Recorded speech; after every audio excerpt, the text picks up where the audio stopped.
eyes, walking on my own. Praying nights, should I let it go? You said that it would change, but you're going home, and I'm losing hope. Nobody thought it all. But you would never know that I'm still afraid. The things you say are adding numbers to my days. What if you told yourself things would never be the same?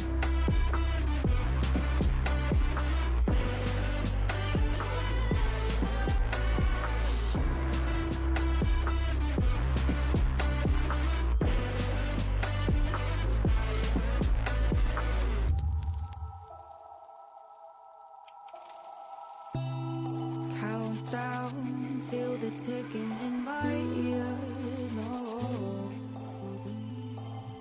is it near the end? Fade out till I disappear. No,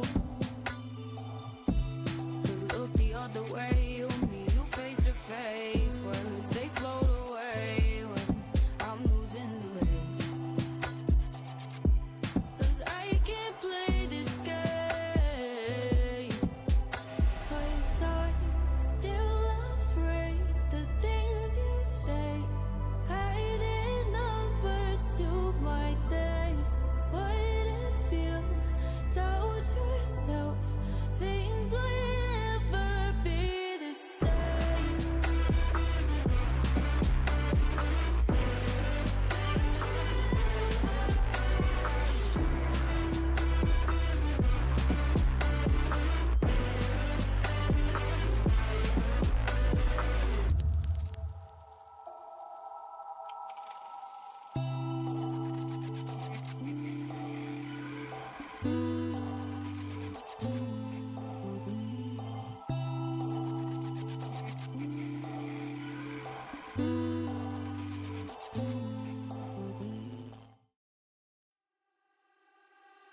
I got nothing to hide.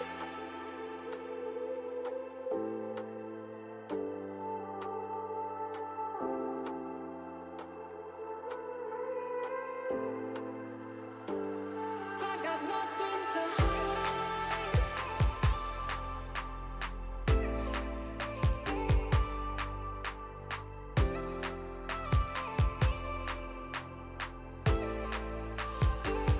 I got nothing to hide.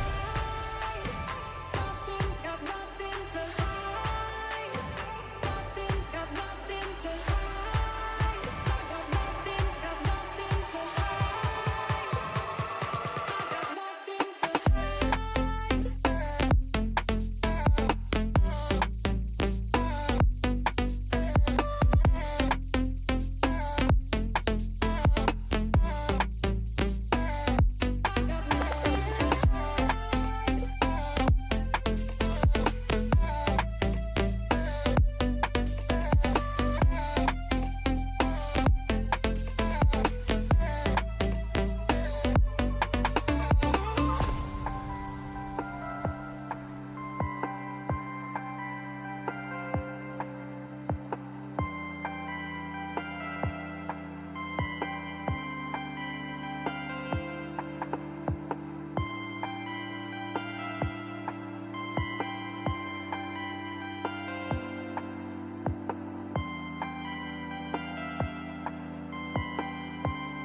I got nothing to So everyone, welcome one and all to a wonderful Friday afternoon, evening, morning, who knows. Welcome to Triton-Cup number 134. You may notice that our usual stream overlay is a little bit different, and that's because Ammonites has taken over this Triton-Cup to become a qualifier for the Top Cut something. So Top Cut I am from Yeah, Top Cut Showdown. Thank you, Tomu. I am Frostix. I'm joined by the wonderful fan Tomu. Wow, what a Friday. Good morning, and I hope you're having a lovely Valentine's Eve. This is definitely a new stream overlay. Yeah, it is definitely a lot more red. This feels like just that one iPhone screen where like it just kind of is in the middle of the night and then it just shows a clock and a calendar. It's can't entirely be sure. Which team is this, by the way? Okay, cool. So here is team number 1, the Clown Ensemble. I know these guys a little bit too well because Damage is my coach. Oh, that's funny. EQ is my coach. That's funny, yeah. And here's smiling emoji. That's not showing up, but we've got Dabix, Finno, Lovni, Sugistic, and Finn. Really interesting game I know that is going to be coming up because I know a little bit about how Clown Ensemble plays. They are Hyperdive, and you probably expect to see Xyler and Damage probably running things down alongside EQ and Jammy, supporting them from the mid and back lines.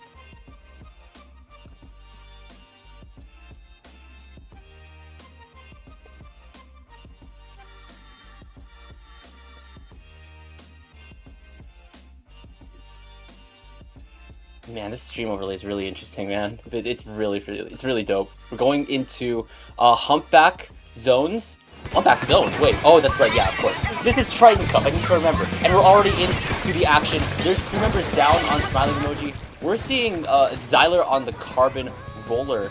And, okay, they're already trying to back up here. The Chumps are flying out here. Finn's trying to at least provide some cover fire with this pencil. We're zooming in now. Oh, no, are we not zooming in? That's just me on my, on whatever that is. And now we're seeing Damage and Xyler trying to move in. The Kraken has been deployed by the blue team. And, okay, it's already heated, going straight into things, huh? Oh, my connection's back. This is lovely. Oh, okay.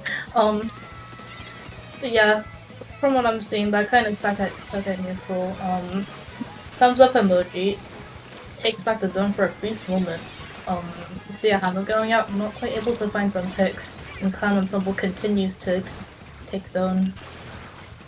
Yeah, they're just extremely fast with it, and they're already trying to establish a lot of early space here. Noticing now on, I think that's Clown Ensemble, they're also running the Dynamo Roller, which is the newest kid on the block after patch 11.0. Here comes the Chumps from, I think that's Xyler, not Jammy, but Jammy's now gone down to what I can only assume to be someone on thumbs up emoji.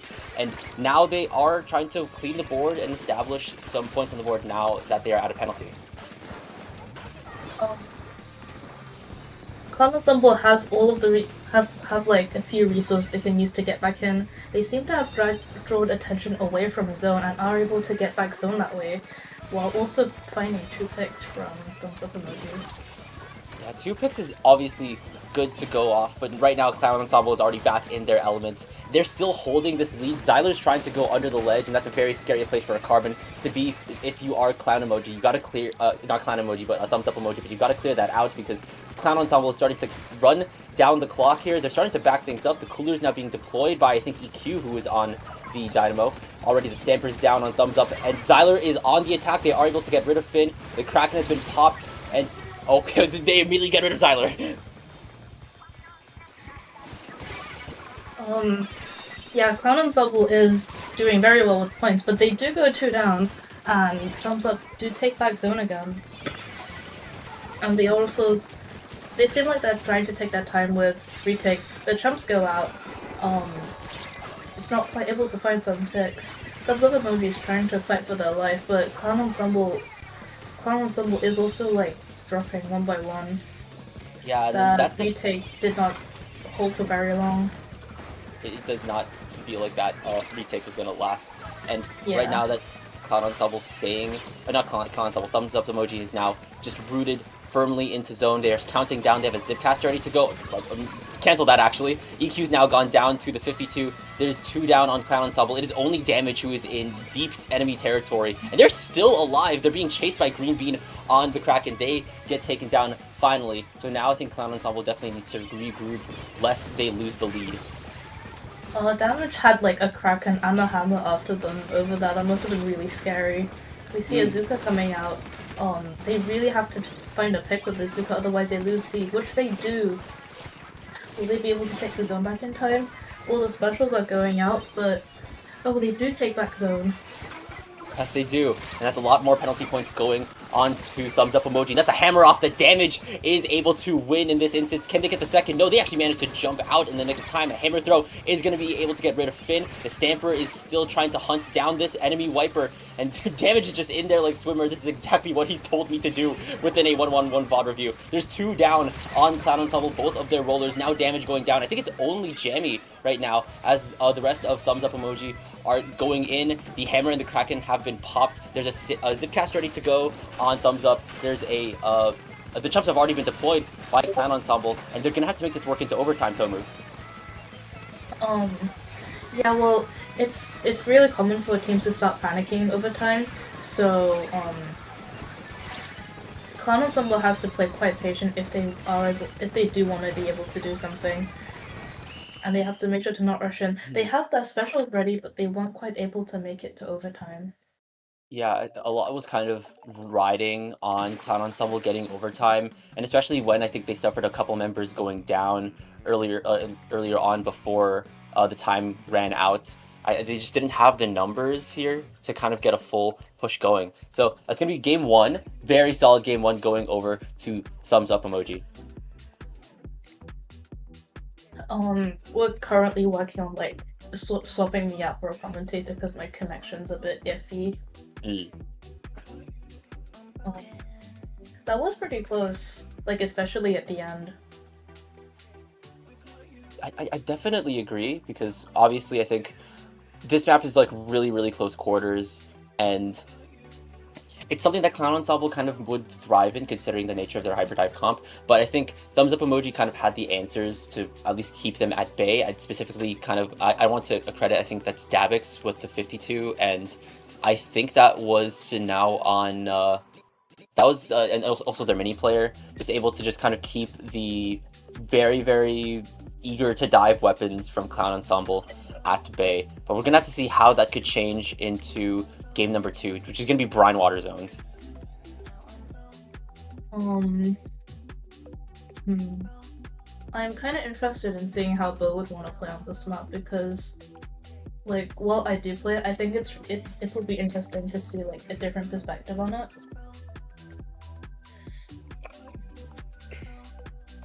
A different perspective. And I think obviously they could, I think definitely like trying something else on I guess maybe from Clown Ensemble, but like at the same time they're really known, from the games I've seen from them, from I think specifically Damage's point of view, they really do kind of stick with their guns. I think EQ was the one that was like trying something out, something different, of course with them going Dynamo instead of the machine that I usually see EQ on. So we'll just have to see how that goes into Brine Water, which once again, I think in a similar vein to Humpback Zones, it's very close quarters. And if anything, I think the interesting aspect of Brine Water is that it kind of gives leeway to a lot more longer ranged backlines. I mean, obviously, like this is something that you would consider bringing an E-leader to, but you don't entirely know for sure. I always find it funny how some background can just shoot across the other side of the map. We are seeing the same comp again, I believe. Unless I'm wrong. I think it's the same, yeah. Yeah, so Thumbs Up goes in for the early zone cap and immediately picks off Clown Ensemble's bow. And the Dynamo. Wiper's going in. Oh, 3 are down from Clown Ensemble. This is an immediate disadvantage for them. Definitely so, and like especially when you see the rest of Thumbs Up Emoji just posted up in front of Clown Ensemble spawn, Jammy immediately going down. That is not a good thing, but now Xyler is on the flanks, they're in the tree, the mini has spotted them and has popped the hammer. they're able to get rid of Xyler. There's also not a Zipcaster to pop anymore, but even still, the damage is continuously dealt on Clown Ensemble. Like, thumbs up emojis halfway through their force. Yeah, from what we're seeing, Clown Ensemble is kind of just going in on their own. They're finally able to get 3 down on thumbs up emoji, and they should be able to get zone out of this. They seem to have noticed someone shocking their base, which does like take some time away from them starting to start a lockout, which they weren't able to do. They're kind of starting to get into a neutral state again. They definitely are in a pretty solid spot here. I think they're not trying to step a little bit too forward lest they get picked off here, especially I think in the case of Damage and Xyler. But Damage has now popped the hammer, forcing the 96 to back up. The zone's been painted in blue. The chumps come out. The hammer's being thrown. Here comes the Kraken. Gotta make space for that, or else you're gonna end up like Xyler and getting picked off right then and there. EQ is trying to hold their ground with his Dynamo, but that won't stop the Kraken Royale from getting rid of EQ. Jammy, not going to stop them ever, as the 96 activates their flow state and will herald the rest of Thumbs Up Emoji to start pushing up. Yeah, aura farming. Clown Ensemble does not have many specials, aside from that Cooler, and Thumbs Up just popped 2 of them. So we'll see how Clown Ensemble responds to them. The hammer goes in, but not quite enough people to follow up on it. Hammer goes down immediately, but Clown Ensemble is able to tap zone off of it. Okay, so now 2 members down on Clown Ensemble here. At least Xyler's consistently going down damages and needing to make space for this Stamper that is about to maybe get them picked off, but they have the hammer. No, that gets shut down by the 96, who has another Kraken ready to go. Thumbs up emoji are continuously ticking away at their penalty. They're almost in the 10s, and then when they get to the single digits, it'll probably have to force Clown Ensemble to start acting fast.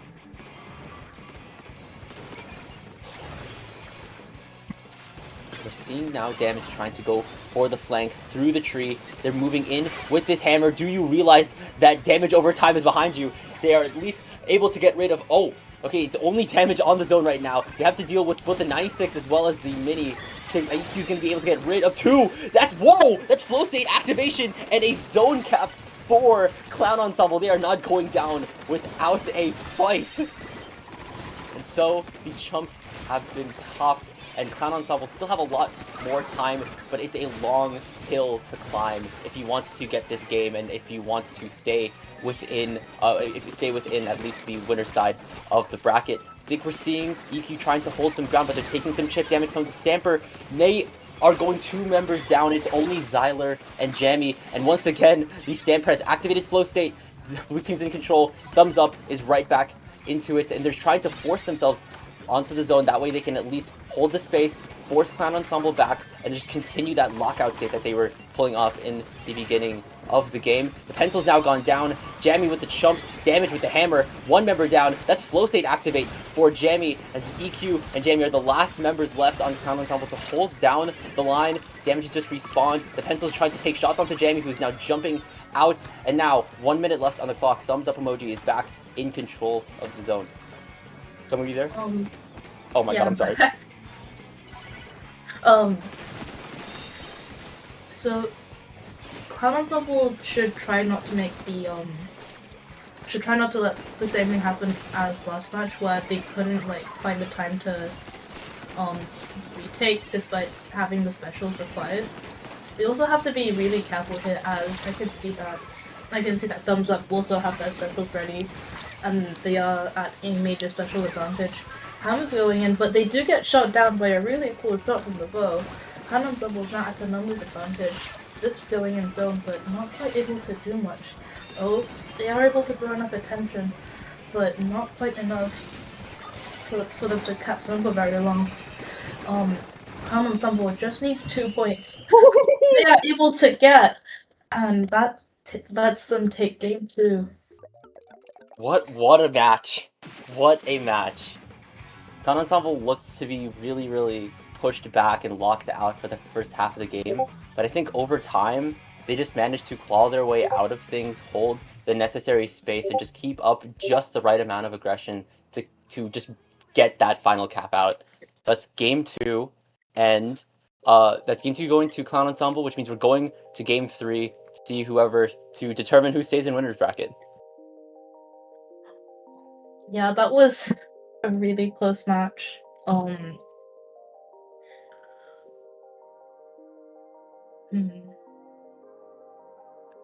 So And I do feel like they'd run the same comp again because it's like it looks like it's been working for both teams.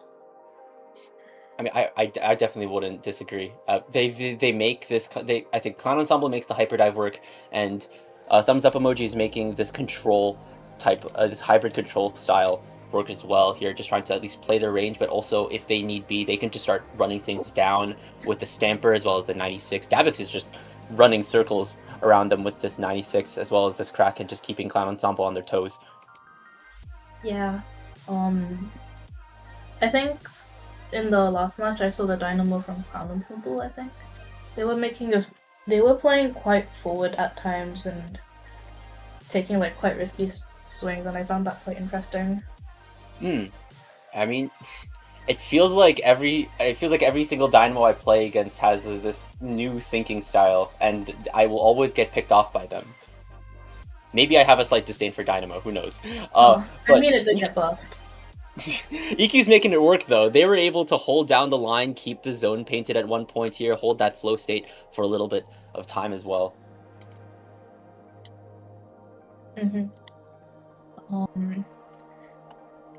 I feel like the Incline is also doing a really good job at keeping paint control. It is. It's awfully interesting. I think. I need to remember what Incline Stringer's kit was. I know it has chumps. I think Chump is that and Sprinkler. That's Sprinkler. Okay, I thought that was Dart, but I was probably thinking of Bulbs instead. So Yeah, Jammy's still Joe. on the. Jammy's still an Incline Stringer, and well, it's like you said to him. It's like they don't need to do any kind of change up if they've been making it work for the last 2 games. So as you go, yeah, all you. Yeah, it seems like they're kind of like starting off neutral kind of slow. The 96 from Thumbs Up goes down like pretty much immediately, and we can see that Clown Ensemble's trying to send in their frontliners to get picks, but not seeing the most success with it. They are eventually able to get some picks and take zone though. I mean, yeah, they're still holding down the line. I think that's just what Hyperdive does. The front lines may go down, but they just always come back for more. Round 2, round 3, and eventually it just kind of slows them down just enough to the point where they're already halfway through their points now. Here comes a hammer from the Mini that's going to be able to get rid of Jammy.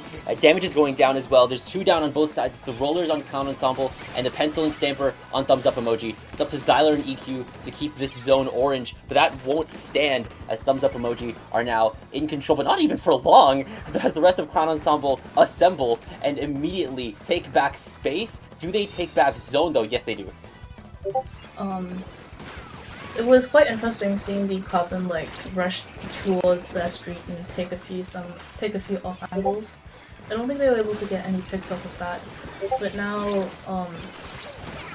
Thumbs Up Emoji's trying to get out of lockout, and they're using their charge up specials for this.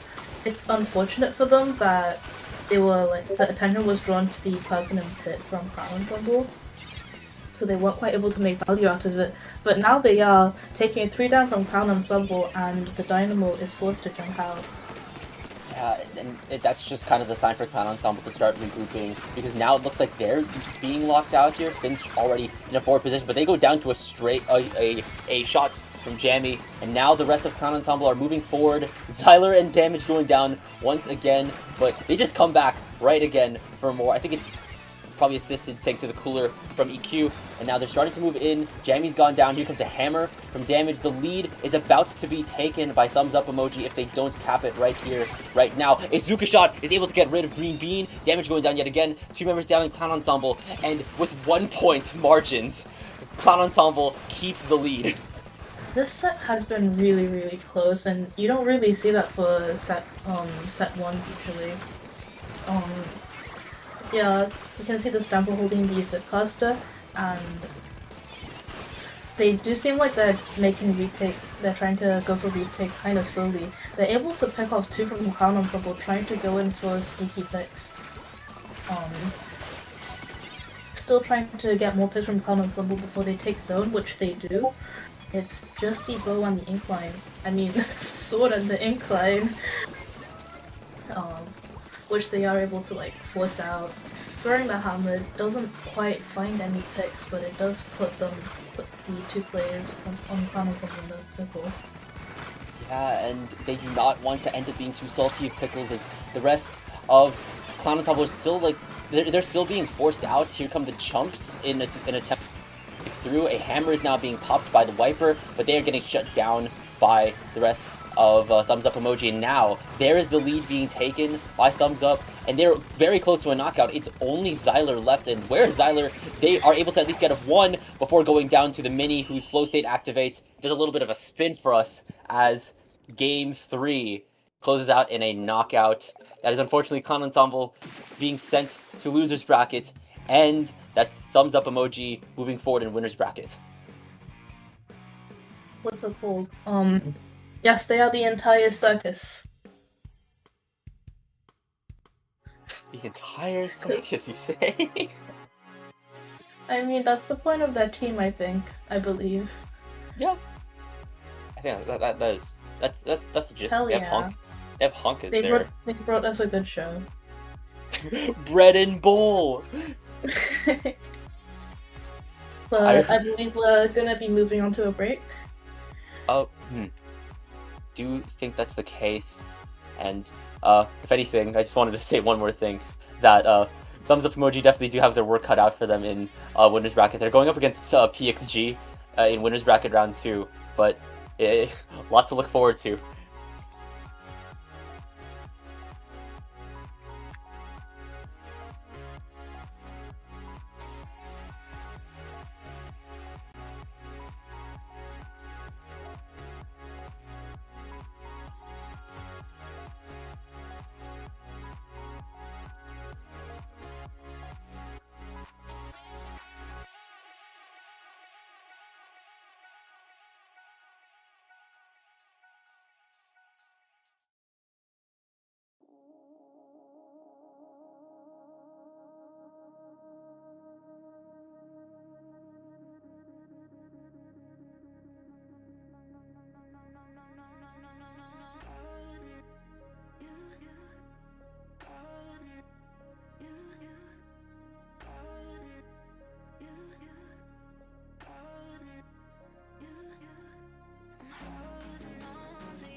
Yeah, so just like that 120XX ad said, we are now back with Triton-Cup 134 Top Cut Showdown Qualifier number 2. Tomo unfortunately had to go. I will miss it. It's my goat. But joining me now is the legendary Pat. So what's up, Pat? Hey Frostix, glad I get to see these wonderful teams play with you. It looks like it's been an intense tournament so far. And yeah, we get to watch the next rounds together. Also, this is the standing screen that CKK was talking about here. So it appears that we're just, I guess maybe some of the numbers aren't showing up yet, but we're seeing a lot of the teams showing up. PXG, Sadek, La Pizza, Happy Birthday, BJ, Franz, Turna, Jinen, We Are Parmesan.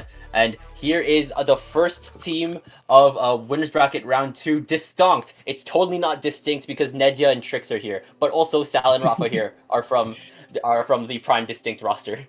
Yeah, I mean, Sal, aka Tiger, is an incredible roller player that you have to pay attention to. On the other side, something Monarchy. I mean, the kind of players we see quite often here in Dapple Production. They come play tournaments. They're a force to reckon with, and both of these teams are looking pretty strong. So now, Frostix, we're going to start with zones on Mahi Resort, a map that we know and love, a map where you have so many different strategies that can work, where you have so many different ways to play. And Monarchy bringing the Dowser Julies, they were already experimenting with that kind of comp with the Dowsers plus Brella during Paddling Pool, so I can't wait to see them put that even more in application. I should have been there Wednesday. They brought out Dowsers during Paddling Pool. That's crazy. Yeah. Either way, here comes the Reef Slider. That's gonna be wiped down Afro King. 2 members down on something Monarchy. 2 members down on Distinct now. As this Dowser Julies is putting in work. Tiger's trying to pop the Zuka, but they get shut down by Afro's Custom Blaster. That is also something new I've been seeing from Afro King. Yeah, Afro, very dangerous right there. Distinct able to apply penalty right 1 tick before the water drops, but I mean, as Monarchy staying in control, able to simply hold the zone, hold that control in that first minute, and look at that, more splats coming! Distinct not able to get the splat, and I mean, we can't call them distinct, especially when there's Afro King on the other side, their usual teammate. Yeah. They had to bring in Afro to fight Sal and Tiger. No, Tiger and Rafa. That's still something I find crazy. But now 2 members down on something Monarchy. I just heard a flow state pop. Nedya is trying to get rid of this zap here, but I think Rafa's already beaten them to it here. The Brella's also going down. 2 members down on something Monarchy, and now Distinct are ticking the timer down, and the space, of course, has opened earlier, which allows Tiger to be on the prowl and could get the picks that they need.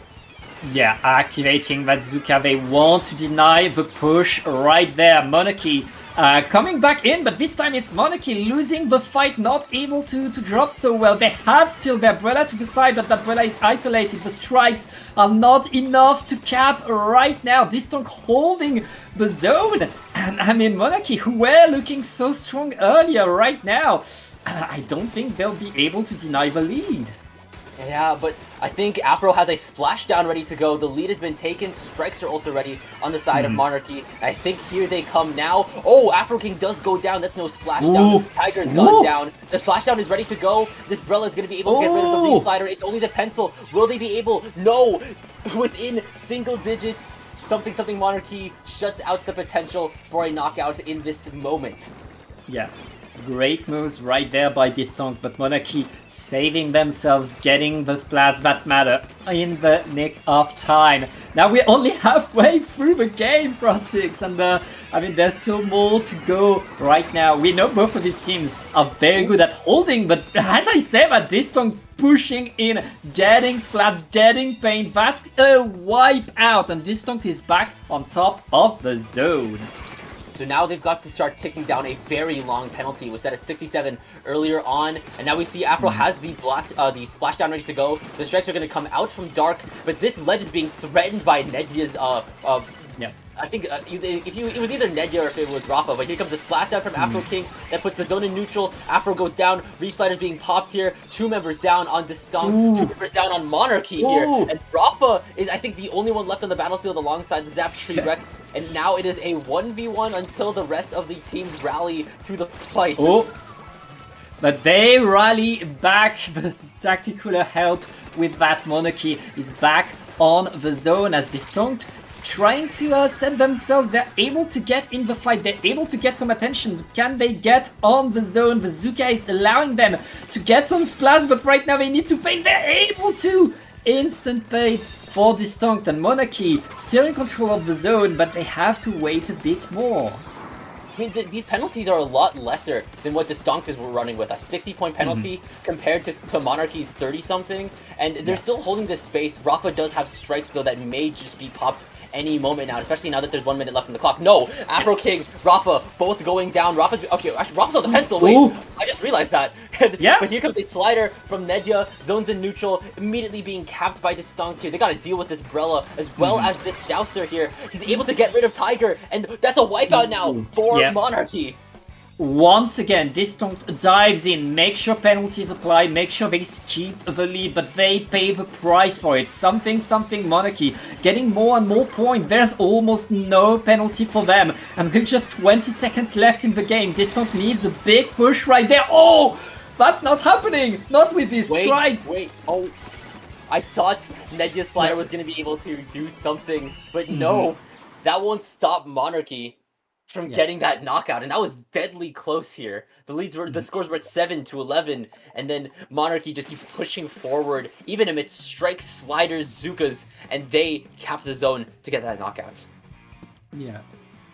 We really have 2 different strategies right here. Distonk with their double slushers and their carbon.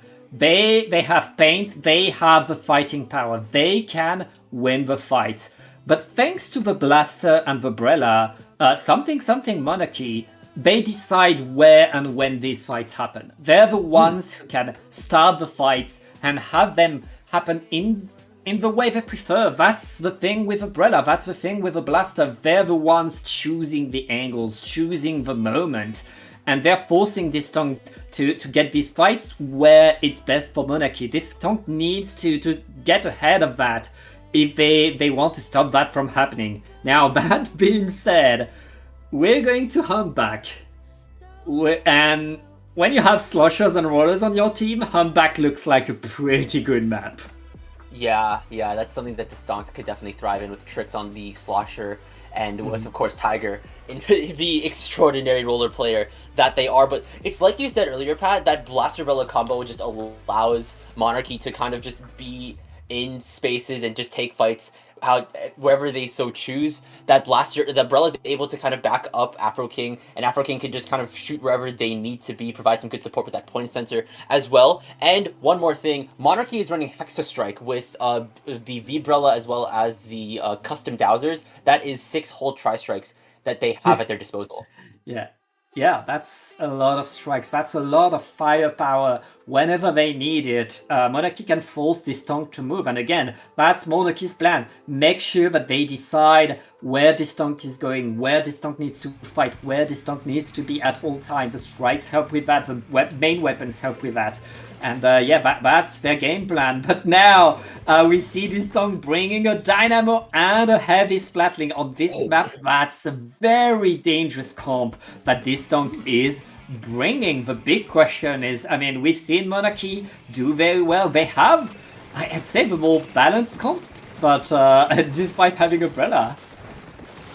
It's Umbrella balance. It's balanced around Umbrella, I'd say. And here comes the cooler now. And Pyrex immediately juicing them up in the fight as they get rid of 3. It's only Rafa left on this heavy. You need to run, Rafa. Okay, they're able to now jump out, save the Brave Waker in the save the Brave Waker for the push at hand. Yeah.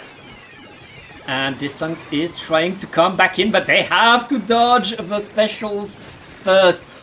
Beautiful wave breaker to locate a lot of players right there and then finish them off with a Heavy Splatling. That is Distinct taking control. And one thing that's important to say for our sticks is the second one player is down on the side of Monarchy, Distinct gets the edge because they're have explosive weapons individually, whereas Monarchy, they need to rely on their teammate. And right there, we see all of Monarchy coming back in, but they have to fight rollers on that hill, and you don't want to do that. Yeah, and right now I think what something Monarchy needs is to bring out their explosive specials here already. Oh, there it is! All 6 strikes hitting the zone. That is the definition of firepower, Pat. But even still, this don't care. They keep that zone orange. I think we're seeing the Umbrella trying to go in, but the bucket just gets rid of them. 2 members down, 2 members down now on something Monarchy, and Distinct are still in control. Yeah, Monarchy relies on team play, but Distinct is able to splat them faster than they can coordinate, and right now it's working. Penalty is about to end, but of course we get a few more strikes. The strikes are not enough, but 2 down onto Monarchy. Monarchy not able to get the zone.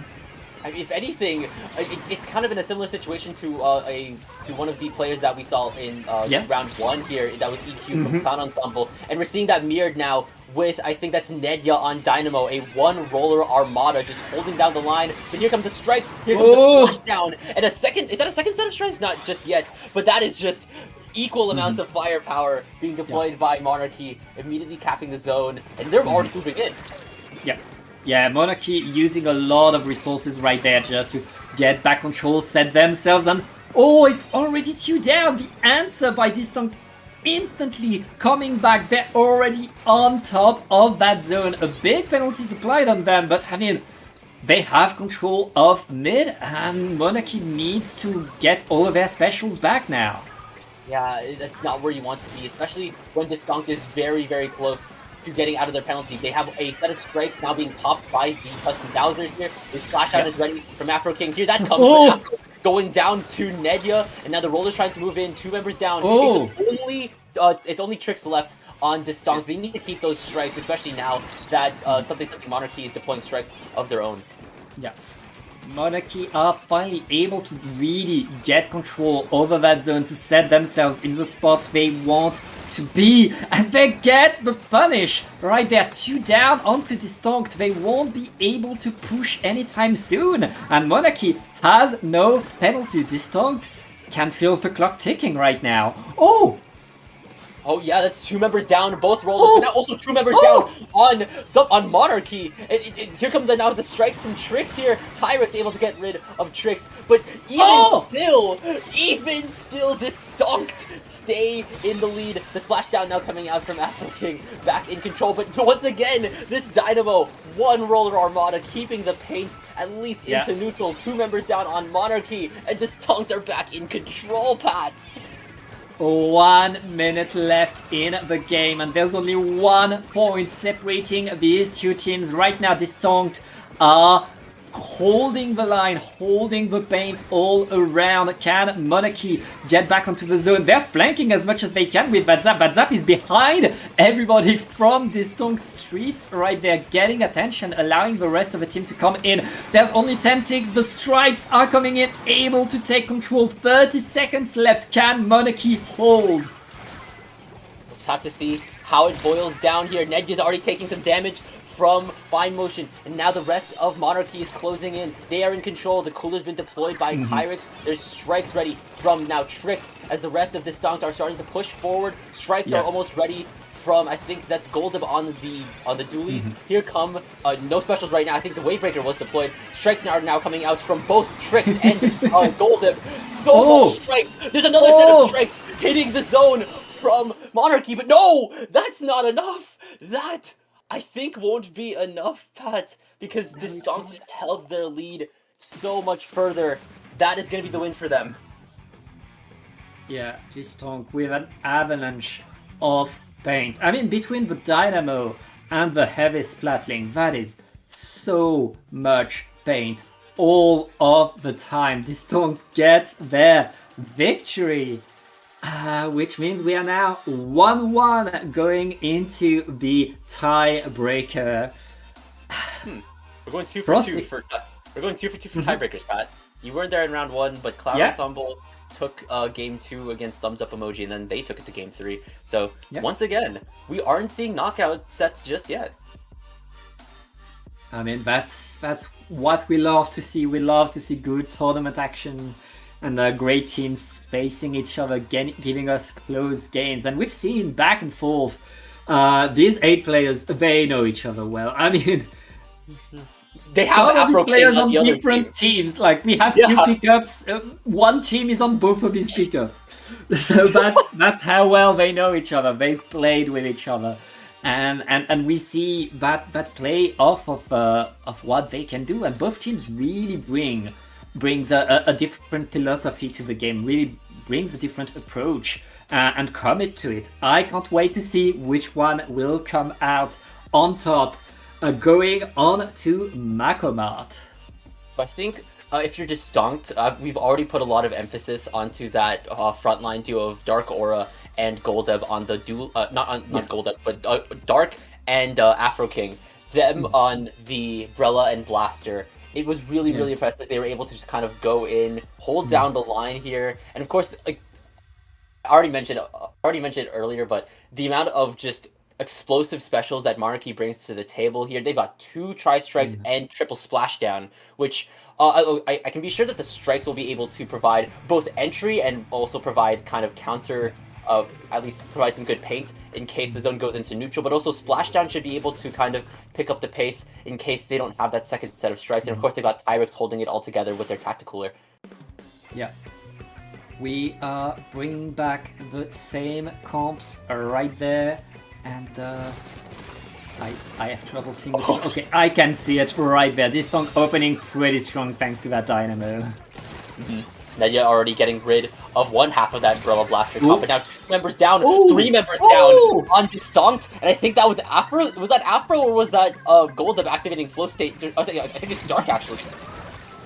Well, right now Distinct is coming back from their spawn, forced to dodge the strikes, going into their side of the map. They're coming forward though. They know on Mako you can't waste a second. This map is so small. You have to go fast all the time. Oh, I think it looks like they did waste some time there trying to get rid of Dark for a second, and then the rest of Monarchy just collapses on Distinct here. We're seeing Goldub and Afro trying to at least ledge things out, and Monarchy is already halfway through their points. The Wavebreaker has been deployed by Rafa. The Splashdown is ready from Afro. That could probably force them out. Here comes the Splashdown. Here comes the Strikes. Tiger, you are almost down. They go down to Goldub, and they're also seeing Tricks going down to Afro. The zone has been captured just for a bit by Distinct and putting 59 penalty points to Monarchy. Both teams trading left and right now, and they're still fighting for that zone. It's not over. Tiger able to go in with the carbon, forcing everybody from Monarchy to wait to the side. That's allowed Distant to get the zone back, but it's not over. Monarchy pushing back in, and with 3 players down, Monarchy are able to retake control. And now it looks like the Stunks is being locked out again. I think the Dowser Julies is a really key part in this because of its range. And now we're seeing Dark trying to at least pull the attention to the left here. And then you start to fail to realize strikes are coming in from both sides. Trix is now deploying strikes. We're just stomped here. And there's Golden able to shut down the bucket from moving any bit closer. Yeah, and all of Monarchy still on the zone. We're about to be done with the penalty Frostix, and that splashdown is allowing Monarchy to keep more paint, more control. Can Distant get onto the zone? The Splatling not enough to end the Brella. There's only a few ticks left. I think that's going to be game. Something. Monarchy controlling the pace, controlling the fights, getting the victory. Yeah, compared to the back and forth tug of war that Humpback was, really, Monarchy just kind of had to just get stacks. They just had to be on Distanc's left stack here, and then next thing you know, you had Goldup just kind of firing off onto Snipe. You had Dark sending it left. You had Afro King just ledging things out on the right side. And then Distanc just kind of had way too much things to worry about, and then they had to kind of take things one by one, but at the same time, the zone was just being capped off, and it's kind of overwhelming, if anything. So that's something Monarchy moving forward into Winners Bracket Round 3, where, once again, they have their work cut out for them. They're going up against PXG. Hey, there are scene number 1. We're not gonna watch them yet. We'll watch more of the tournament, but we're gonna take a short break, and we'll be right back.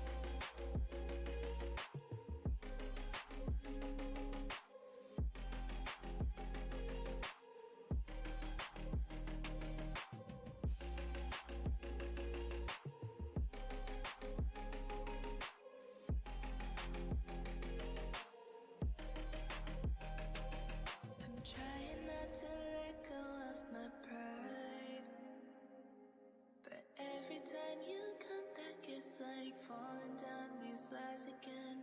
This feeling that I have deep down inside, I just wanna be the one you need. And now I need you by my side. I can't sleep at night. Let's get lost in time. Leave it all behind. I can't get enough. Hope that I'm enough. Let me be the one for you.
And we are back with a Triton-Cup 144 reminder. This is a qualifier for the TCS. Yeah, we're happy to get more teams. It's going to be Happy Birthday Jay, with Jay here for his birthday, going against France. Very well, powerful pickup that we see mostly from the French community. So yeah, two teams that we have to pay attention to. Frostix.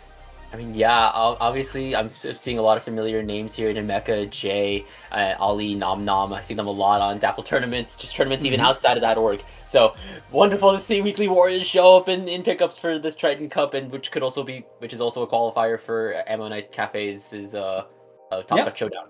It is that on top of that. So we are now in quarterfinals. Is that I think that's what it is. I believe we are in the qualifying mode. Yes, you are. All right, and yeah, let's watch what these two teams are bringing. I see blasters on each side, but not the same blasters. Overall, Happy Birthday Jay, very fast comp, no backline. They want to go around and take every fight. France, a bit more classic, that Nautilus will help them delay and punish the opponent's pushes. But right now we get a good old crab tank duel that is won by Ali for France. Yeah, and they are still in this control of the zone. Anything could happen within these first couple ticks, but Franz is just able to hold down the line, forcing jumps out here. We're seeing the blasters trying to hold space here. I think that's the Nautilus unfortunately going down. The roller on Happy Birthday Jay is going down as well. They're trying to push in with this whale, but they're suffering 3 members down. It's only the splash left, and they're already taking a lot of shots from both Ali and Nom Nom, and they're just able to hold down the line, and Franz is already halfway through their points. Yeah, France not stopping right now. They keep the control, and with a crab tank activating another crab duel, but there's the blaster and bazooka to stop this one. Happy Birthday Jay will paint the zone, will get control 2 down onto France, and with an extra splat, France is forced back into their spawn Frostix. And now it's Happy Birthday Jay's turn to defend. Yeah, and we're already seeing the mecha trying to send it on the left side, but no, they're gonna go down. That's wipeouts. All of Happy Birthday Jay are down, and that's the signal for Franz to move forward once again. Ali has a crab ready to go, and so does Happy Birthday Jay. And will this be another crab off? Are they shooting? Okay, well, I don't know for sure, but Happy Birthday Jay is just cleaning the board. It's only the pencil, and they are already in Franz's spawn. That was a delayed wipe by Happy Birthday Jay as France was trying to solidify themselves with the crab. And now Ace is sharking to the side, ready to strike at the most opportune moment. France not expecting it, and right now they're in danger. I'm not sure. Oh, wait. Did Ace waste a little bit too much? Ace is now surrounding. Oh, wait. France manages to win that fight, gets a wipeout, and this time they're on top of the zone. Yeah, I think Ace just took a little bit too much time with that flank here, and then next thing you know, they get caught out by the blaster. Here comes the splash down to get Ace again, going down in a blaster trade, and it still looks like Franz is holding down the line. Ali's crab is finally being uncontested. No more crab offs. And Mecha is also just kind of waiting for their moment. Here comes the crab from Happy Birthday Jay. Ali now going down. Same thing with Nom Nom. It's 2 left on the zone for Franz. Nemeka is now popping their Zuka, trying to get rid of, I think, Jicky here. And now they're trying to walk out of things. Nom Nom's going down to Ace. Ace going down to Ali, who's trying to move in with this splash. I think they are fresh out of a crab, but they're just taking a lot of chip damage for now. Yeah. And with 2 players down, Ali will be able to get back onto the zone, paint to neutralize, and with that extra splat, I think they're gonna get that zone. The crab is ready, but everybody's respawning onto the stack. Ali completely shredding right now, and still waiting with the crab. They know right now, France know that they can wait for the next push to use their resources.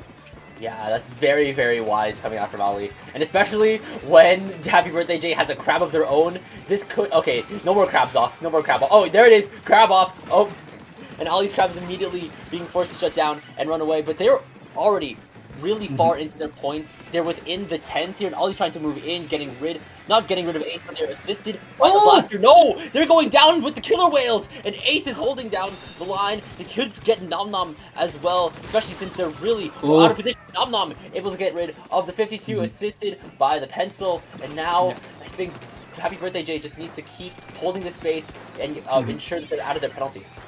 Yeah, 1 minute left, Frostix, right now. Jay needs to hold the zone, but they are in danger. They just lost their longest range.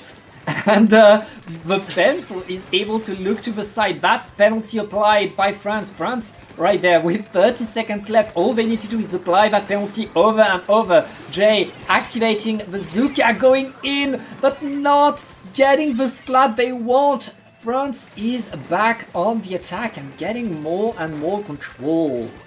It's just constant ramping aggression. Even when you think France is being shut out for a minute, they're just right back into the thick of things. And look at Nom Nom and as well as Jicky on the pencil, they're just holding down the line, and Ollie's just waiting for their moment to assist and strike. But now, Happy Birthday Jay needed to paint the zone, but that just didn't happen, unfortunately. And that's game 1 of this best of, is it still 3? Oh, best of 5 sets. Yes. Going to France. Not only are we in a best of 5, it is a counterpick best of 5, which means Happy Birthday Jay will get to decide our next map. But, I mean, right now we see 2 teams that are pretty evenly matched in terms of skill, except Happy Birthday Jay. Their comp screams, let's run at our opponent. And France, their comp screams, please run at us. That's all we want you to do. We know how to punish that.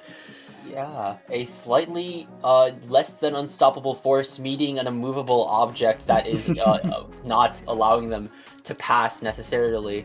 I wouldn't necessarily doubt though that Happy Birthday Jay would like want to switch out here, especially like I wouldn't want to imagine that Nemeka would go off their roll or that Ace would go off of their 52. But one thing to note, Frostix, is that it almost didn't work for France, because at some point, France thought that they could wait for their opponent to run at them, but Jay and their team were able to run faster than they expected and took them by surprise and managed to get more splats that France was expecting. So yeah, if Happy Birthday Jay can manage to respawn a tiny bit faster, get back in the action before France is in their positions, Happy Birthday Jay has a good option right there, but they need to go, I think, onto a map where they can respawn fast, where they have always an option back onto mid as fast as they could. This is gonna sound insanely crazy because, well, of course, you barely see this map mode unless it's a all zones tournament like Triton. But Brine Water, think about it. So, Brine Water is not on the list, but Ingrot Art Academy is on the list right there, and that's where we're going to go. Oh, okay. That's weird. Anyways, yeah. So Inkblot zones. So the thing is that the teams decide what maps they want to play on before the tournament. That's right. The teams make up the list, and Brownwater is not on there for these 2 teams. So yeah, that's not where we're going. Going on to Inkblot, it's a bit slow to respawn on Inkblot, but there's always an option to the side, which I think Happy Birthday Jay is going to use a lot. That would make sense that they'd want to start like trying to go through the very. I think on their left side, they cut through the tree, try to immediately pressure out to the left side of the map here. I'd imagine that it would be Nemeka maybe going into this, like taking that route. Maybe Ace would go as well because of how maneuverable 52 can be, just playing around its wall, providing itself its own cover, especially when the left and right stacks aren't there because this is a zones map. You just have one big middle stack, right? Yeah, I fully agree with you. I think we're going to see Nameka die there. We saw Nameka go to the side, constantly get into these fights, try to fight around these ledges. Inkblot gives you that. If you drop to the side, if you go to that tree, you have important fight where you can get attention, where you can get splats. And it's on France to now they know though. France know that they can expect these flanks to happen. And the big question is, are they ready to see it? Now, one big thing to note on England, if you can put Jiki with the pencil on top mid, that pencil has a view of the whole map and can be dangerous everywhere. Happy Birthday Jay, they don't have that backline. They will need to use their resources to force Jiki to move all the time. Yeah, and their resources for doing that are kind of limited. They have 2 bursts on their team from both Nemeka and Ali, and I guess they also have the backline Rapid Blaster Winter.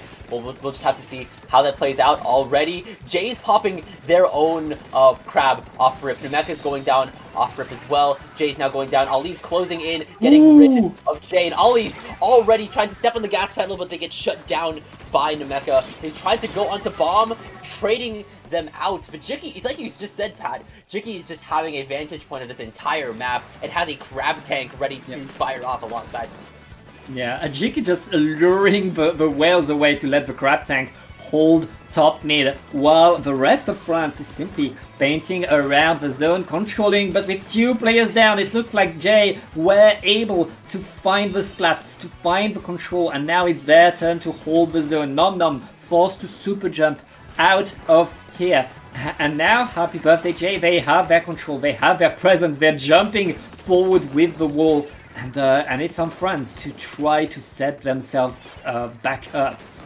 I mean, they already have a really solid setup here. I think Ali already just popped their crab.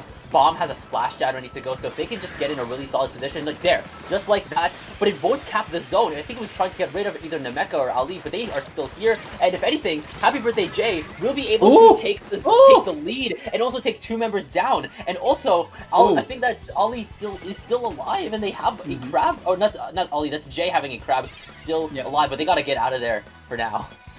Yeah, well now France lost the lead, but they very much are able to set themselves back onto the zone. They have a lot of paint around, and it's again the waiting game. They activate the crab to counter the opponent's crab, but other than that, it's very much they're waiting for their opponent to move in unpunished, and it's working. Look at that, 2 down on Happy Birthday, and they're hunting for more splats. Now they're going onto the platform, now that the mistakes have been done on the other side.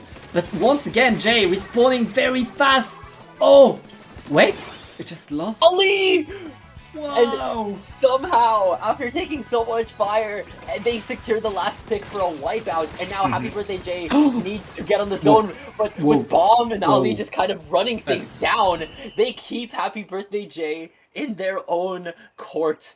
And that won't allow them to get onto zone. That's game 2 now going to France. And Happy Birthday Jay need to go back to the drawing board, find another map to go for game 3.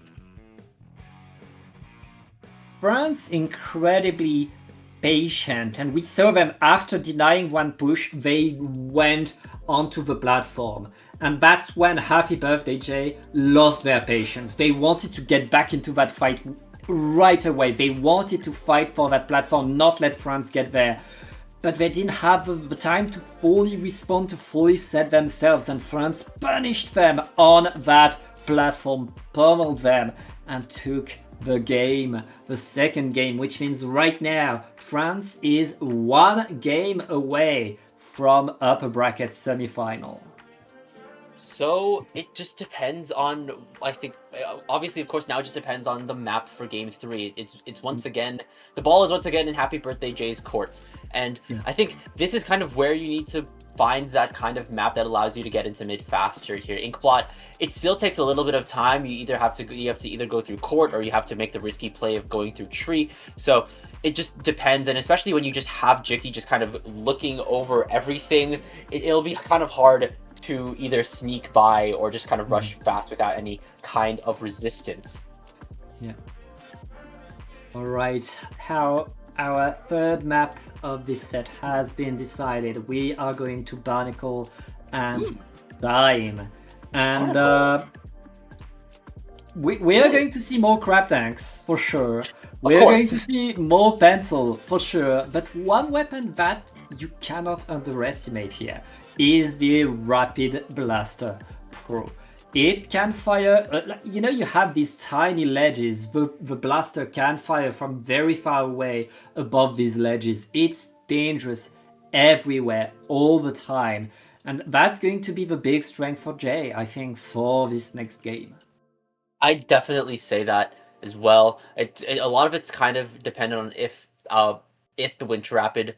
I think that is a balloon. They have to just kind of hold their ground on stack here, and that will just allow the more faster members of the team like Ace and the Mecha to just kind of keep coming back into the fray if they get picked off. Especially when you're dealing with, say, when you're dealing with Ali just kind of running around, Bomb getting clips.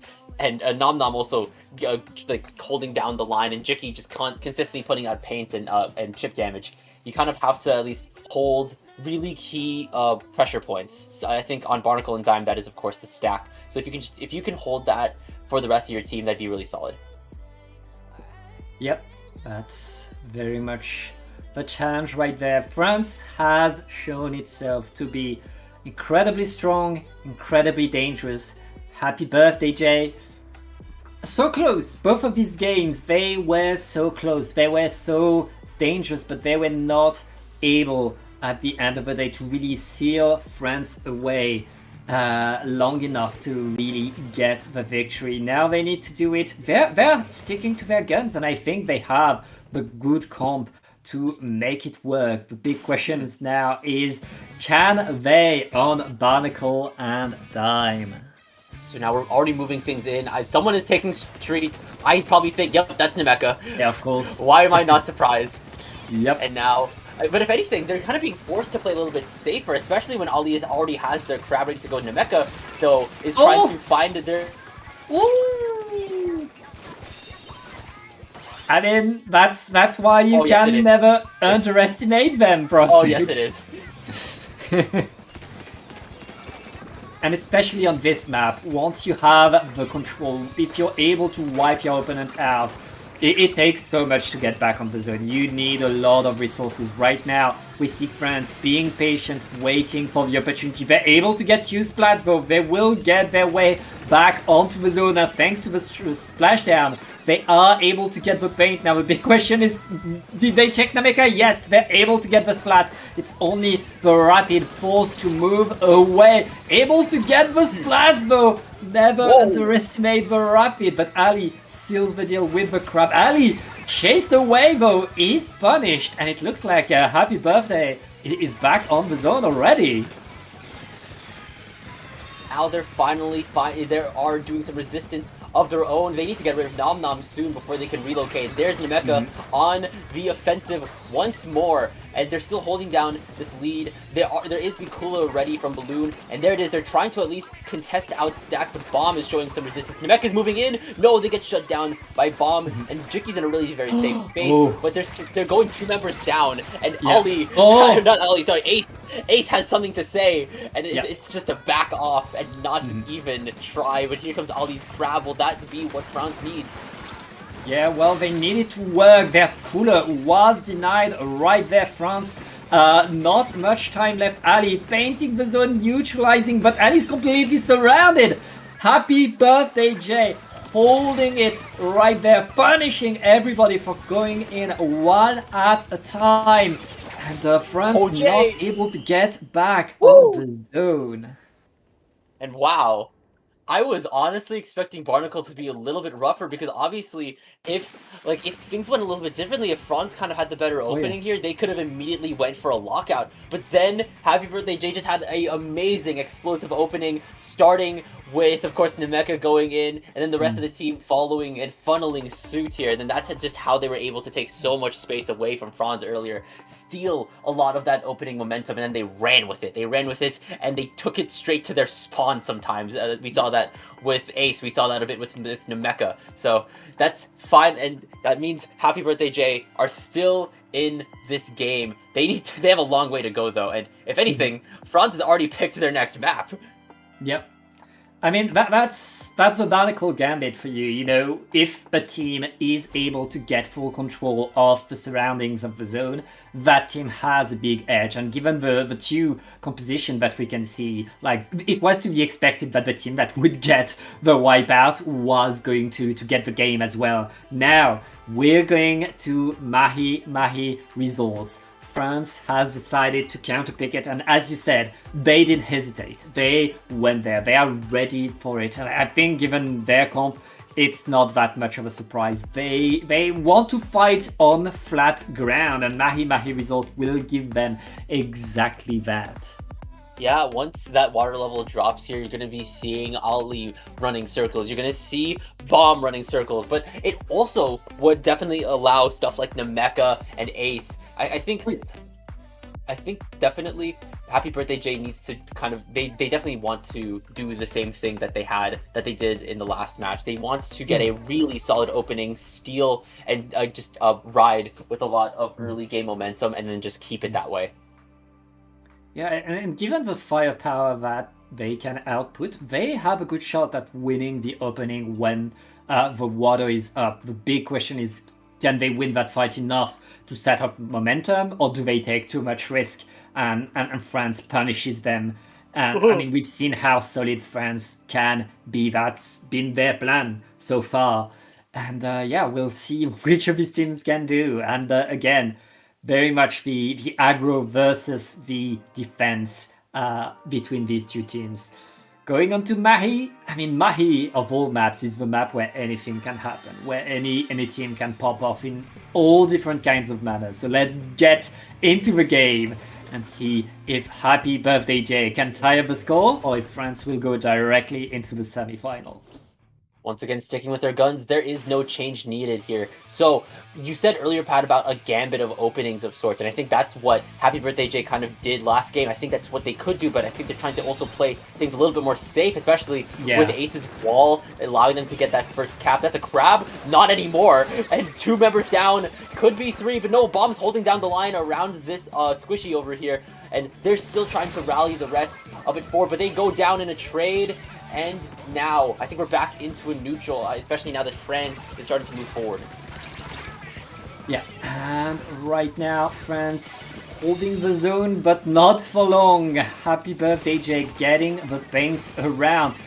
And they do what they need to do. They try to set themselves forward. The move by the guy winning the fight, throwing Ali into the water. That's Happy Birthday Jay right there. Holding the zone, and 1 point away from dropping it. Can France get back the zone? Wait! France going back into the fight. Yeah, there it is. Not allowing the water level to drop just yet. It's securing a wipeout onto Happy Birthday Jay, which will allow France to establish some really strong positions with Ali and Jiki on Jay's snipe. And if anything, they're trying to lock things out already. Ace going down, Bomb going down. Ali's now firing off with a crab onto just everywhere here as they now take the lead for themselves, and now they are the ones with the flat ground.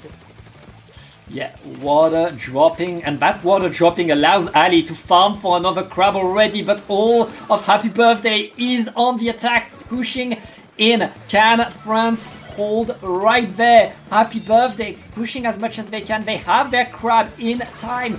And I mean, Happy Birthday applying penalty, but France is still around to punish. That's 2 down, and Happy Birthday make that 3 throw sticks. Yeah, and it's a really rough position for them to be in right now, especially when France is eager to try to move forward here. We're seeing some pushback now from Ace as well as Balloon. And now they're able to get rid of Bomb. That's a very solid start here. Jiki's now dropped the cooler as the rest of Happy Birthday start to move in. Nemeka's unfortunately going down. Nom Nom has been down. Balloon's going down. They trade out the splashes, and that is the zone finally in yellow as Happy Birthday Jay needs to start stabilizing here, get paint on the floor, get specials going, especially that's Jay popping their crab here. Nom Nom going down, Balloon going down. Nemeka's trying to find their target here. Where are they? Where could they possibly be? If anything, also you want to try to stabilize as well, especially now that Bomb has popped a splash down to cap the zone in their favor. And right there. Right now, France trying to hold the zone.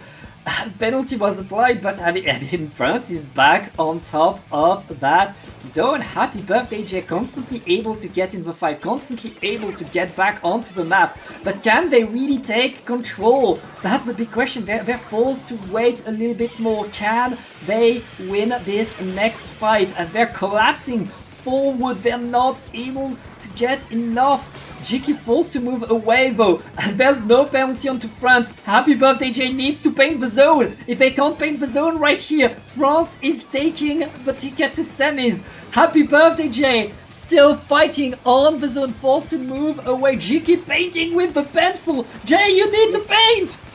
If anything, I think Nemec's been doing a lot of the painting as well with their own main weapon here, and they also are able to get rid of Nom Nom, and finally, there it is after a long wait for painting, and that's 41 penalty points being applied to France. And now the rest of the Happy Birthday Jay need to start establishing really solid positions. Here we're seeing Ace trying to fire off on the islands. That's Ali almost having their crab ready to go. And there it is. It's kind of being forced into another corner, and it's being shredded, but they are able to get rid of Ace, as well as Nemeka. 2 members down. The splashdown is going to be popped by Bomb. The rain may be popped by Nom Nom soon. They're still in control, though. They could take this lead, especially now that it's the case. And Happy Birthday Jay are in a really solid position. They could get the knockout here, as Balloon is able to go for 2. They're still in flow state, and there it is, Pat.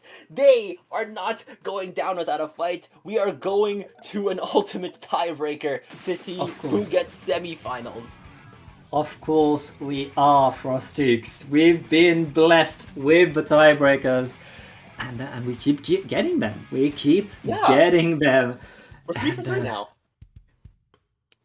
Yeah, it's someone reported the games wrong. Nom nom. we're a little bit too eager. Yeah, we're going to go on to Robo Roman. I'm going to ping the TOs to have that. Slight issue. Sometimes I just keep forgetting that Robo Ramen is spelled that way. It's like ROM-EN.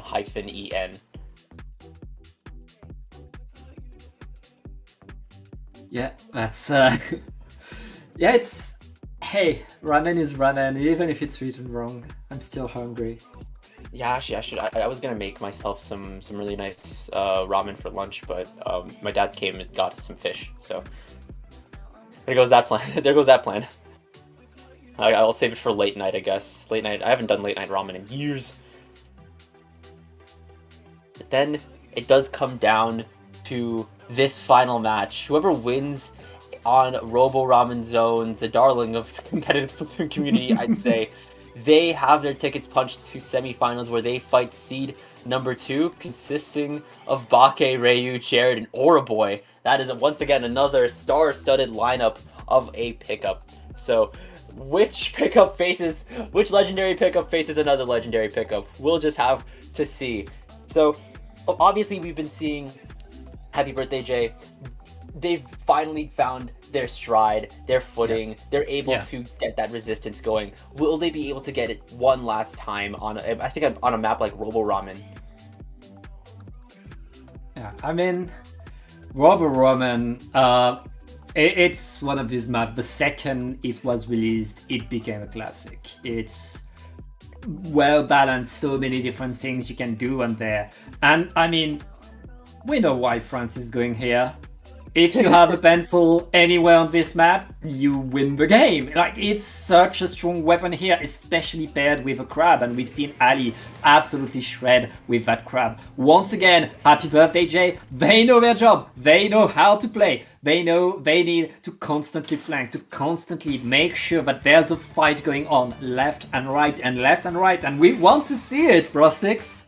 Definitely so. I think that's what Happy Birthday Jay thrives off of. That's combat, and they just kind of take fights really well. But they can't take fights well, at least without one, like with Ace going down immediately. And now we're already seeing Franz trying to move up here. Ace is now popped Their Crab, the Cooler's being deployed by Balloon, as well as Jicky here. That Crab's trying to push forward. They are able to get rid of Ali. Nemeka's unfortunately going down as well. Ace is trying to find their angle in, getting rid of Bomb. The zone is now into neutral. The Whale is coming out from Ace, trying to hunt down whoever is in Sneaky. Who is that? That's Nom Nom. Will they be able to get this isolated fight here? This is heated. Oh, here comes Jay with the steel chair. That is immediately an unfair fight, and then now it's only Jicky as the rest of Happy Birthday Jay advance forward. That's what they need to do. They need to flank. They need to constantly be to the side of their opponent, and they're doing it perfectly right there. But France are back on the zone, and France, they have so much pain. They have a lot of range, and they're able to clean up. I mean, Happy Birthday Jay are constantly forced to try to outplay France right there. And they've been able to get the lead, but right now it's France in control, activating a huge splashdown by Bomb, and now cleaning up to the side. They're getting more and more splats. Frostix, we're past the 50 points mark. Yeah, they've just breezed past Happy Birthday's lead immediately. We're seeing Nemeka trying to pop their Zuka to clear the way forward, but I don't think France is going to go down or scatter that easily, especially now that they've gotten rid of one Nemeka. Here comes that Sprinkler is still alive and raining down paint. That's not allowing Zone to stay in neutral. Now here's Jay popping a Crab of their own. They need to cap this immediately.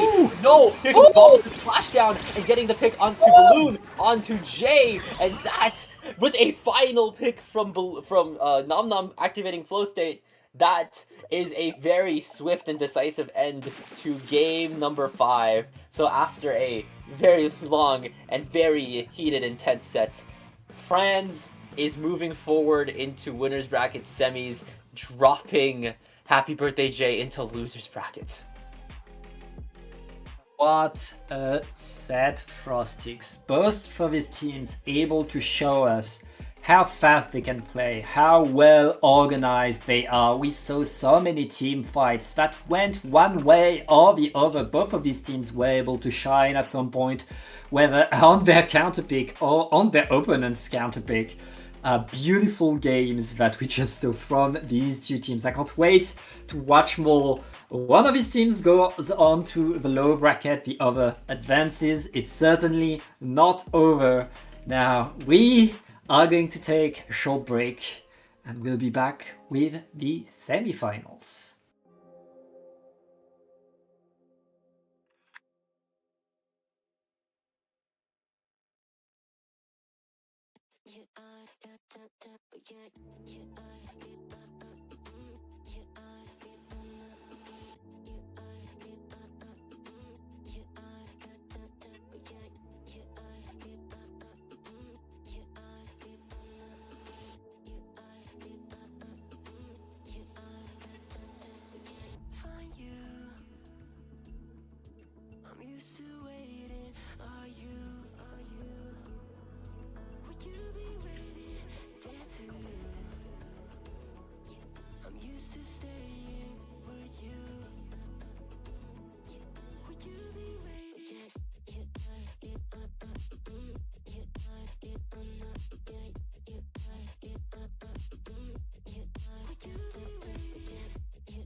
Welcome one and all to semifinals here, and we have now reached maybe one of the, at least my last time on the mic here on Triton-Cup number 134. For those just joining stream, I'm Frostix, and on the mic with me is Pat, and we are seeing I can't read this pickup name, it's in Japanese, but surely you recognize the names of Bake, Ryu, Jared, and Oraboy36. They are seed 2, and they're going up against Triton with well, they're not on the screen yet. Yeah, well, they're about to come on screen right now. We have Reyes, Magno, Miku, Lidl, and Mia. I mean, we're in winner bracket semis of a Triton Cup that is qualifying for a tournament with a prize pool. We have good players, we have good teams right here, and we're about to watch fast-paced, intense action between top level players, which is all we're asking for. All we are asking for. And we're going to go to a map that we've seen a bunch tonight. It's a classic. It is always a pleasure for the eyes. It is, of course, Mahi Resort, that was chosen by both of these teams. I mean, it's Mahi Zones. What do you expect?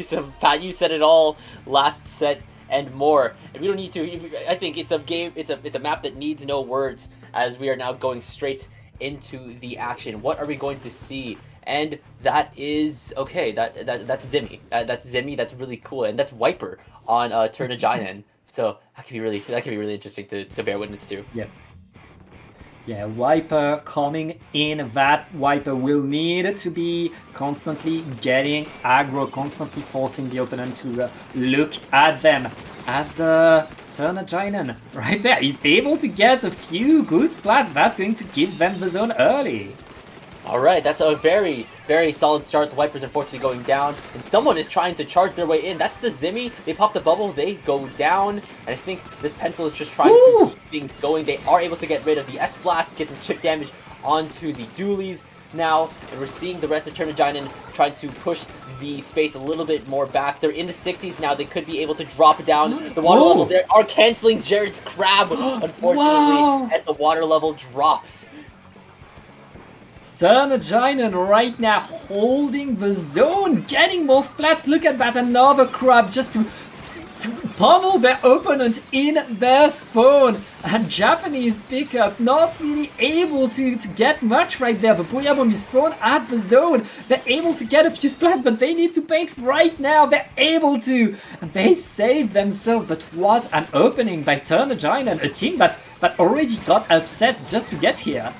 Yeah, and they are looking to get one more upset, but right now Japanese pickup just already has a lot more space and a lot more numbers here. The S-Plus is moving in hot here. They're taking some chip damage here from the Pensus. I think someone just activated Flow State on Triton, and already they're trying to find and claw their way forward here. They just need the special to go. Reyes is now pops their crab. I think the Pencil almost has their cooler zones in neutral thanks to Mesmerella as well as Mia. They're trying to keep things going. Jared is moving in on the offensive, getting rid of Mesmerella. And Mia is also on the side angles, on the off angle. 2 members down on Triton.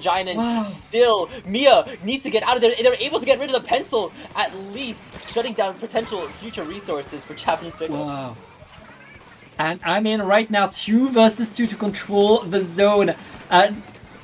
Japanese characters still controlling right there as Triton is able to repaint and keep their lead by just 2 points. That's so close between these 2 teams. I mean, it's non-stopping, and Jared activating another crab tank is able to get a huge splat right here, but is forced into a corner and getting the trade with Reyes.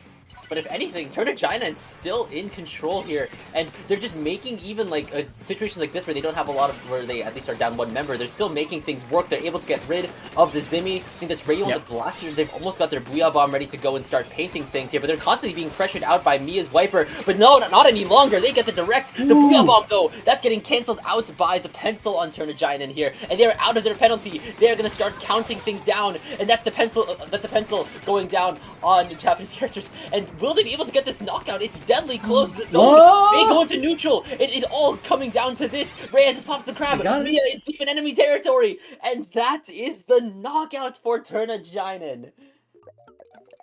Triton-Cup, who again are seed number 6 of the tournament, opening with a victory against our seed number 2. Yeah, that's a big opening point by them. Big moves, but yeah, that's only game number 1. You can certainly count on the other team to come back stronger. I mean, they're top players, and at this level, it's not just how you play the first game, it's how you adapt.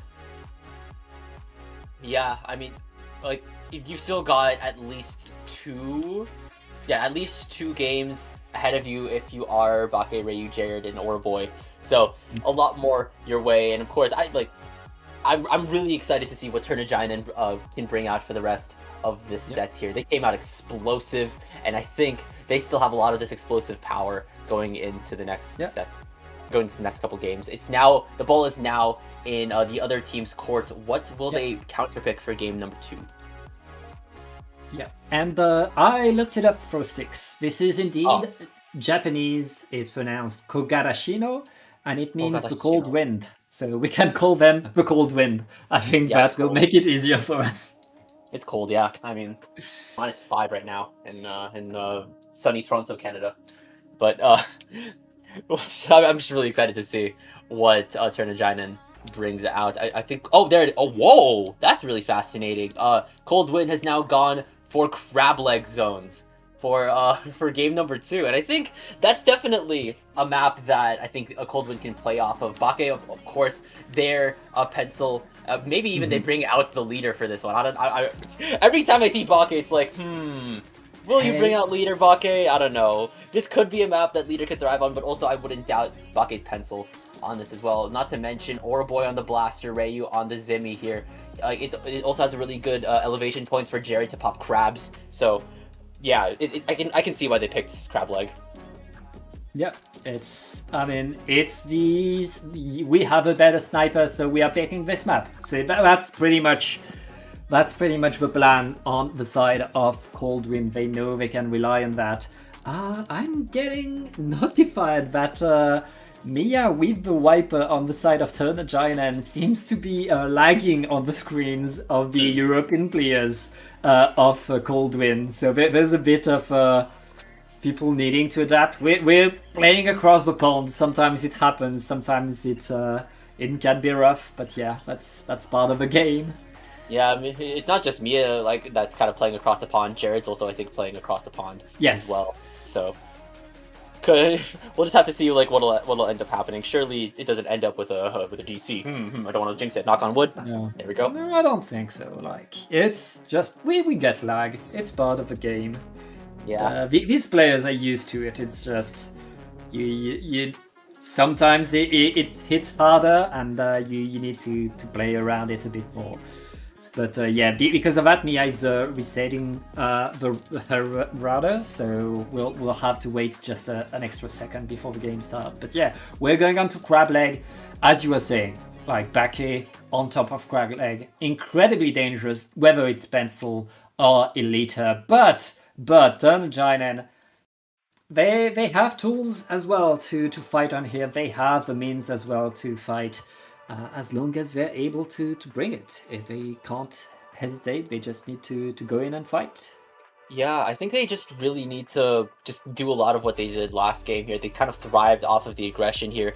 Mia, of course, pulling attention to them, allowing Reyes and Magno to just take down the fights from off angles that they can do, and of course Miku holding down the line with a pencil of their own. And hey, if anything, those are 2 leaders that I see on Miku's on the side of Miku. Maybe they have an E leader that they can bring out to crab leg.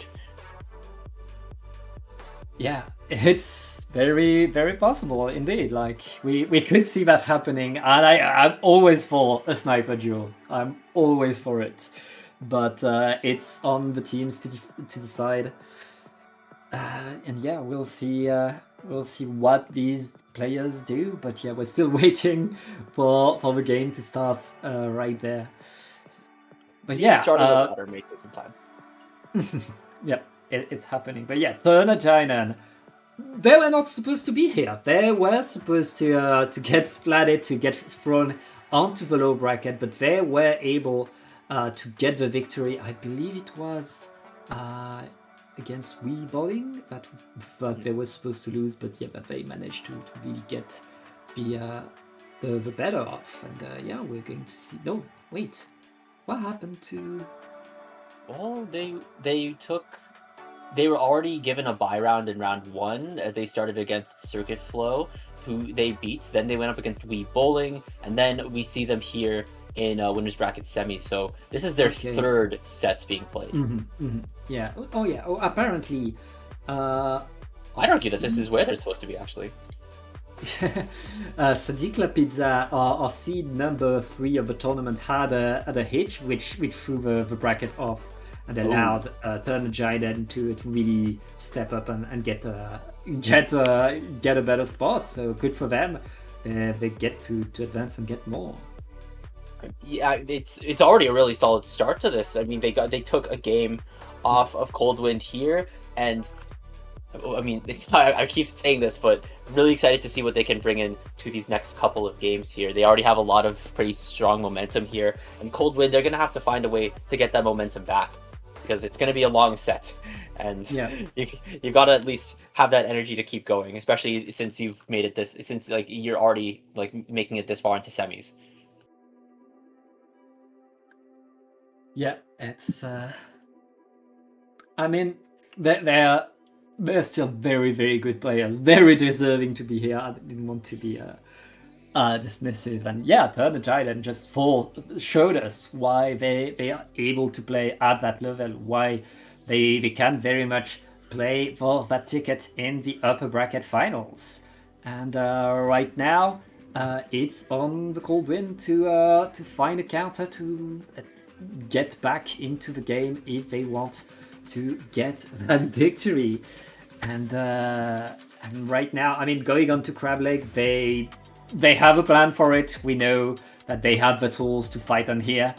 Big question now is, can they make it work? And we're still waiting for Mia to get back, I guess. I mean, routers can take a little bit of time to reset. Yeah. I've kind of dealt with that before. That's the point where That's the point where I've DC'd fully on stream before, but we'll just have to see what it comes down to. Yeah. Right. I'm getting notified that Mia's router is reset, and we're going to get a game. Yes. Okay, now we're back in, right on time. So we still have, like I said, at least 3 games ahead of us here. Well, at least 2 potentially. At least 2 games. Yeah, like if the Coldwind takes this here, we're gonna go down to a. This could end on game 4. Yes. And so consistently, every single set that we have casted has gone on to a tiebreaker here. It started off with Clown Ensemble and Thumbs Up Emoji. They went to game 3 and a 2-1. Then you went to Distinct and Something Monarchy. They went to a game 3 with Monarchy taking a 2-1. We saw Friends and Happy Birthday. Oh, wow, okay. I gotta stop yapping. Here we go. Yep, let's get in the game. Coldwind bringing back pretty much the same comp, except these Julies have a bubbler from Jared. That bubbler will allow Coldwind to hold the zone a bit better, to keep themselves right there. Meanwhile, Turner-Jinen, I mean, they know the deal, and they're the ones to bring an E-leader. It's not just that, actually. I think Rayu, instead of being on Mini, is on Splash, so they're on Crab duty instead of Jared, and I think that'll just allow Jared to do a little bit more skirmishing with the Twinkles dualies here, being in forward position, chucking sodas, and now it's only just Miku left on Turner-Jinen right now, as the Coldwind has a really solid start, and they are on the great, so I think that's a lot of forward momentum of the game at large going to them. Yeah, great opening by the Coldwind, and here comes the bubbler on the grates to allow everybody to run in with the help of Cooler. But Turner-Jinen is punishing them, and with 3 players down, make that for the hammer being thrown away to camp the jumps right here. Wait. Oh, Reyes! Reyes just able. cleaning things up and able to pop their own flow state here. They gotta, of course, keep watching Bake deadly with that charger, but I think they're just trying to clean things up. Reyes is almost out of crab as well. Rey is popping a crab of their own, but I think they get shut down immediately by who I assume to be Mia here. Oroboy is now on the zone. Reyes has their crab ready to go. There's 2 down on the cold wind here. Niku's just trying to keep things painted here, but against Jared and against Bake right now, they are just putting a lot of yellow onto that zone, not allowing the lead to be taken just yet.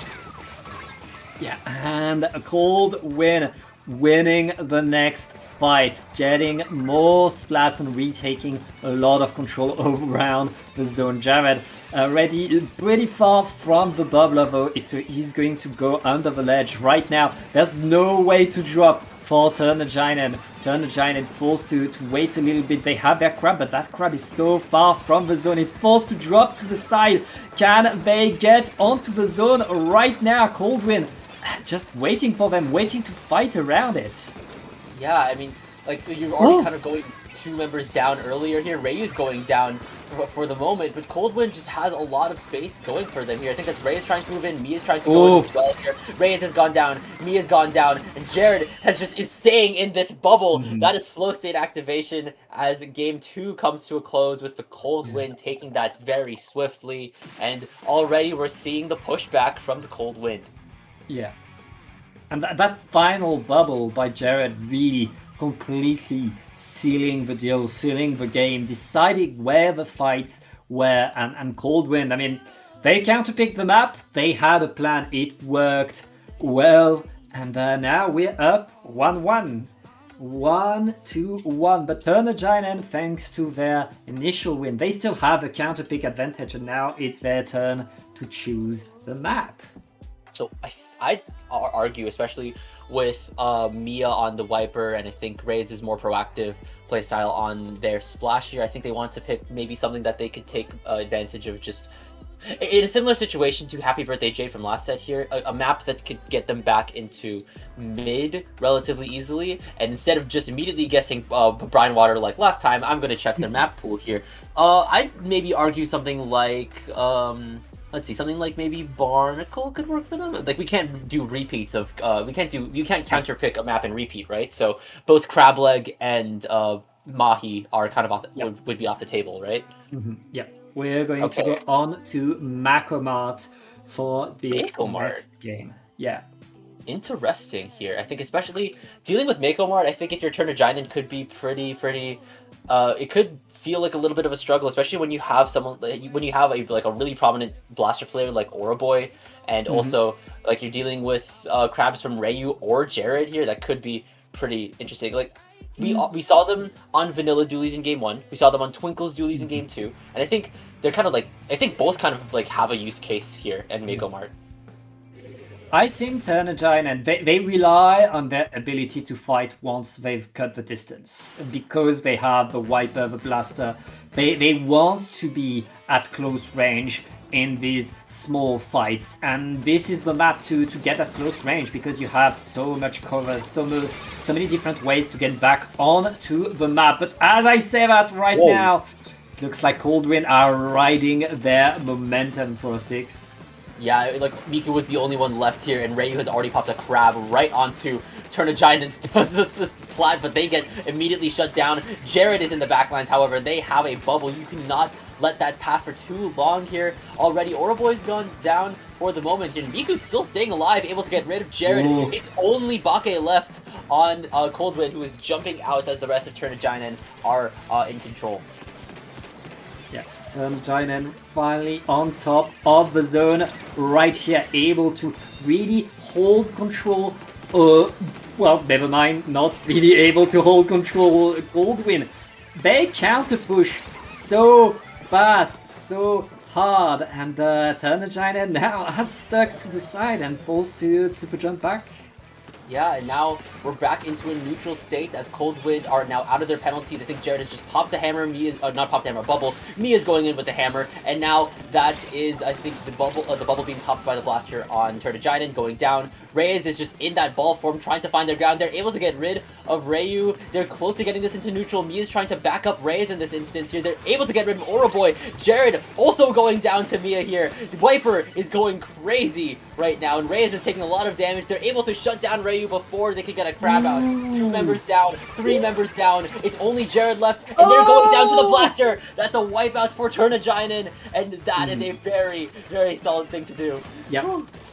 That's Triton getting into the fight. Once they are in there, they're able to keep the fight going. They're able to keep more splats coming. But Coldwind is respawning so fast. They're already back onto the zone, and with a bubbler and the splats, they're back in control. They're back with so much presence. Can Triton answer? The crab tank will allow them to set themselves forward, but will they be able to really push Coldwind away?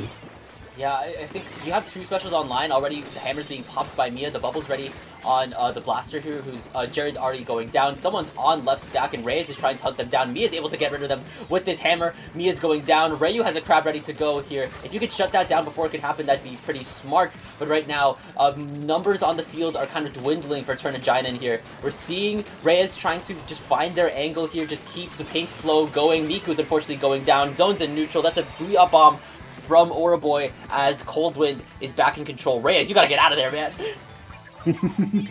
Yes, Coldwind. Reyes was found. Coldwind knew, and Coldwind right now back on the attack, back on the push, and getting the punish on the Viper as well. What moves by the S-Blast right here. That's Oroboy for you getting more and more presence. Just 15 ticks left on to the zone. Triton needs to push. They need to push right now. They don't have the time. That hammer needs to hit the mark. The crab tank is deployed by Reyes, but it's too late. And that's 2-1 for Coldwind. Can I just say, like, within that final kind of pushback from the Coldwind, Oroboy was everywhere. They were jumping from left side to the right side with the bubble, then back, then pushing up with Jared to put some more pressure onto the back line, then jumping right back to deeper into the left side. That's I think the cooler buff that allowed boosting the QSJ definitely helped with that here. But even still, I think Oroboy is just running a whole lot of QSJ even without the cooler buff, making really fluid rotations. Yeah, they know how to use that. They know how to make that work by simply constantly going where the opponent doesn't want them to be, knowing they can always super jump back to a teammate, whether to attack or to defend. They, like these top players, it's like they always have the map open and they know where they can go, what they can do. That awareness is what really makes a great player, especially for blaster players. They need to see the whole map at whole time. And that's 2-1 for Coldwind. Now Triton are not hesitating much, going onto Umami Runes for their final counter pick. Okay, this is something that could allow, Reyes, Magno, and Mia to just I think getting back to mid on Umami could be a little bit easier than getting back to mid on Mako Mart, I'd say here. But of course, obviously, what really matters is if you can just kind of is whether or not you get locked out. I feel like Umami is if you get locked out on Umami, it's going to be really hard to break out. You need to find a way to contest Dome or claim Dome depending on who's on the offensive. So what are we bringing to the table now? Once again, Coldwind are sticking with their guns, and I'm pretty sure Triton are as well. Let's get into this, Pat. Yeah, on this map, you want to step in front of the zone, because when there's a fight around the zones, it's likely going to be neutral. Nobody is going to take the clock, so you really want to take a lot of control, push your opponent away. And the opening seems to be for Reyes and the crab tank to really get a few good splats, and with the punish on Jared, that's Triton taking control of the zones. And now look at that, they're all in front of it, ready, waiting for Cold to get back on the attack.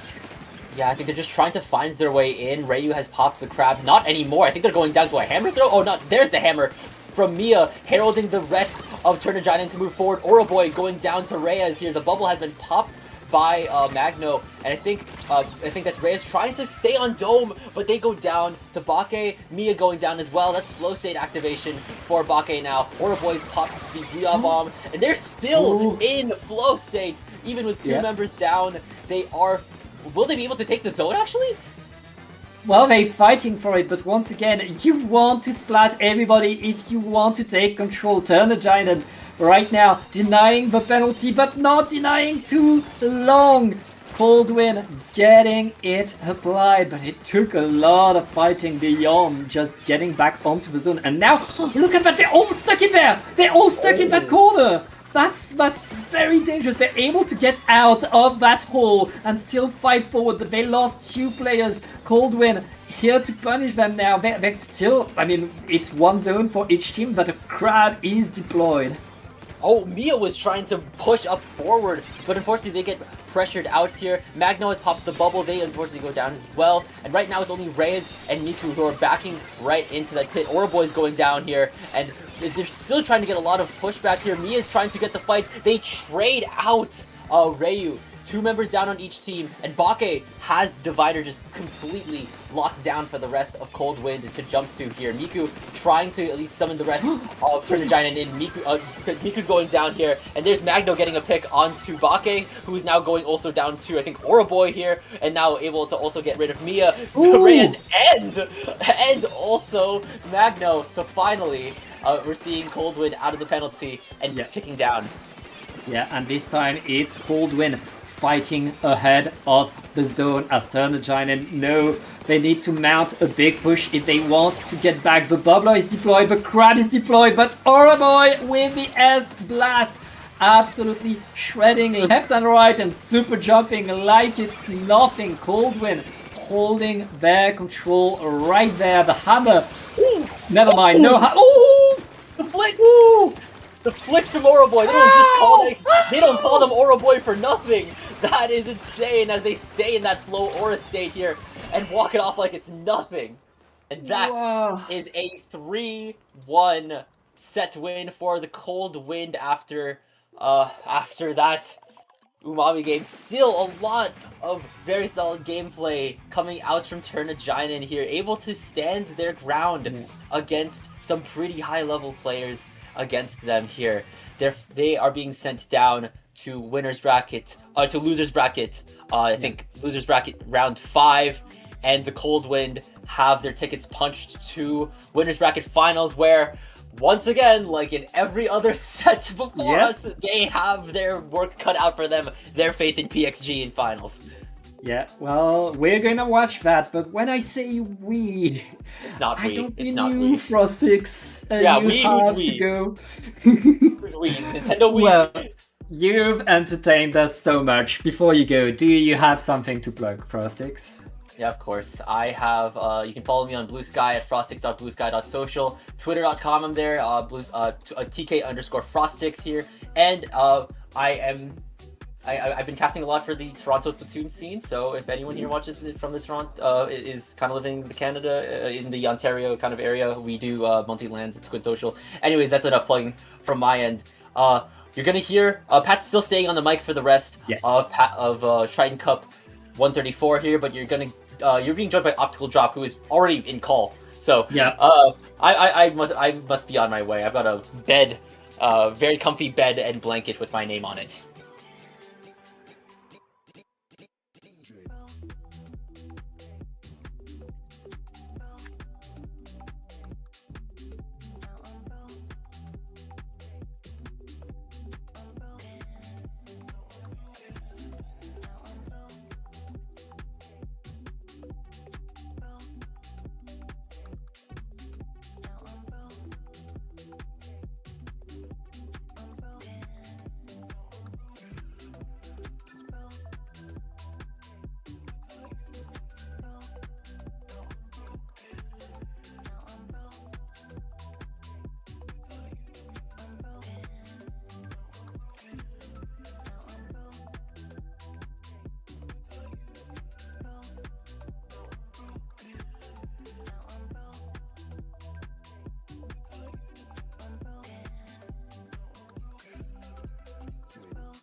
Find you. I'm used to waiting. Are you? Would you be waiting there too? I'm used to staying. Would you? Would you be waiting? Would you be waiting? Would you be waiting?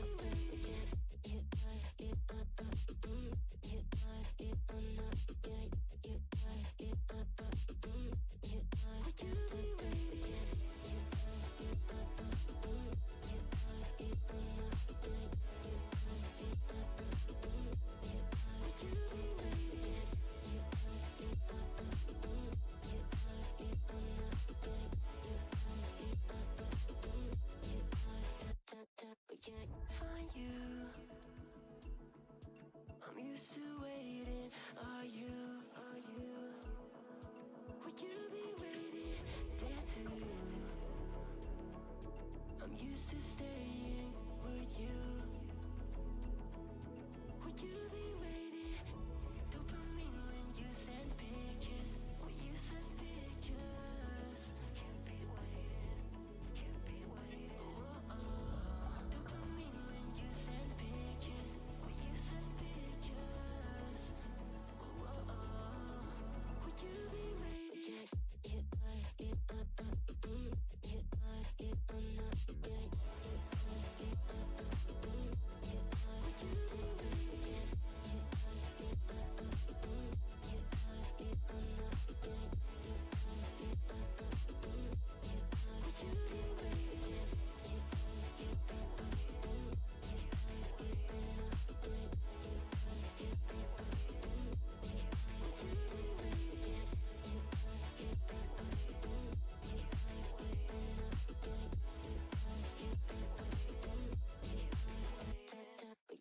Find you. I'm used to waiting. Are you? Would you be waiting there too? I'm used to staying. Would you? Would you be waiting?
And welcome back. We are now in the winners bracket finals of this Triton-Cup 134. I am Pat, this time with Optical Drop, ready to watch our top two teams of this upper bracket. Optical, how are you doing? How are you ready to watch the best of Splatoon?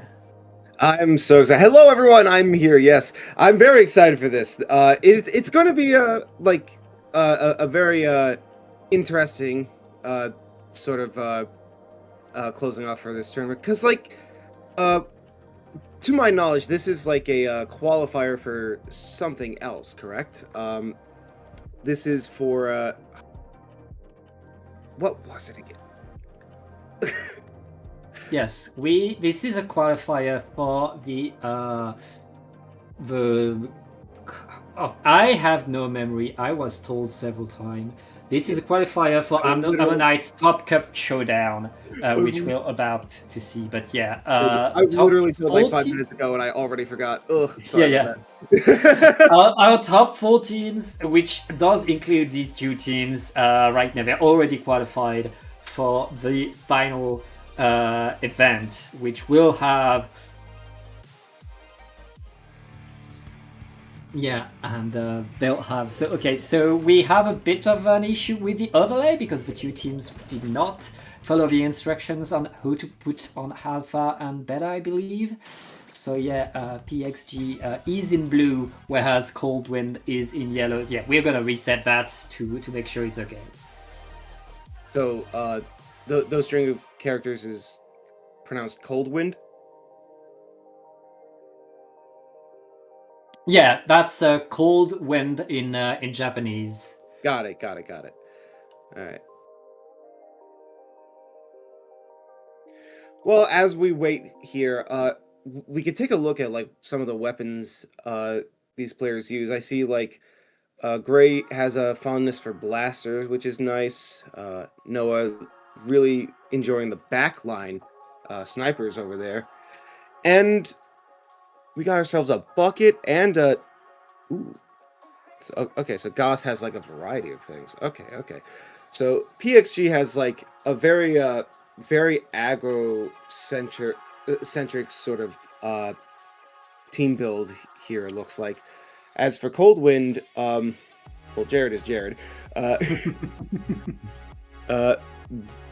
Bake? I don't know. Thank you. Bake, yeah. Yeah, the apostrophe gets me, man. So, another backline user. Yeah. Then we have, okay, interesting. Some support shooters / mini. Yeah. Support mini. And then also another blaster user. Although, yes. Although they don't enjoy the rapid solution. Fair enough, I guess. Hey, all right, now we're actually getting started. Okay. As West is still good. Okay, we have our 2 teams in the right spot. Let's get on with our upper bracket finals and see what these teams can do. Gray on the Dynamo. It's crazy to me that Gray is back on the Dynamo after all these years. But yeah, I guess that's where we are right now. As PXG not able to win the opening, the bubbler on the zone will allow Cold Wind to get the early control. Yeah, I got that Dynamo not being in briefing definitely gave me some false advertising, but it's really cool to see regardless. As we can see, PXG is trying to contest zone and does seem to be successful in taking it for themselves.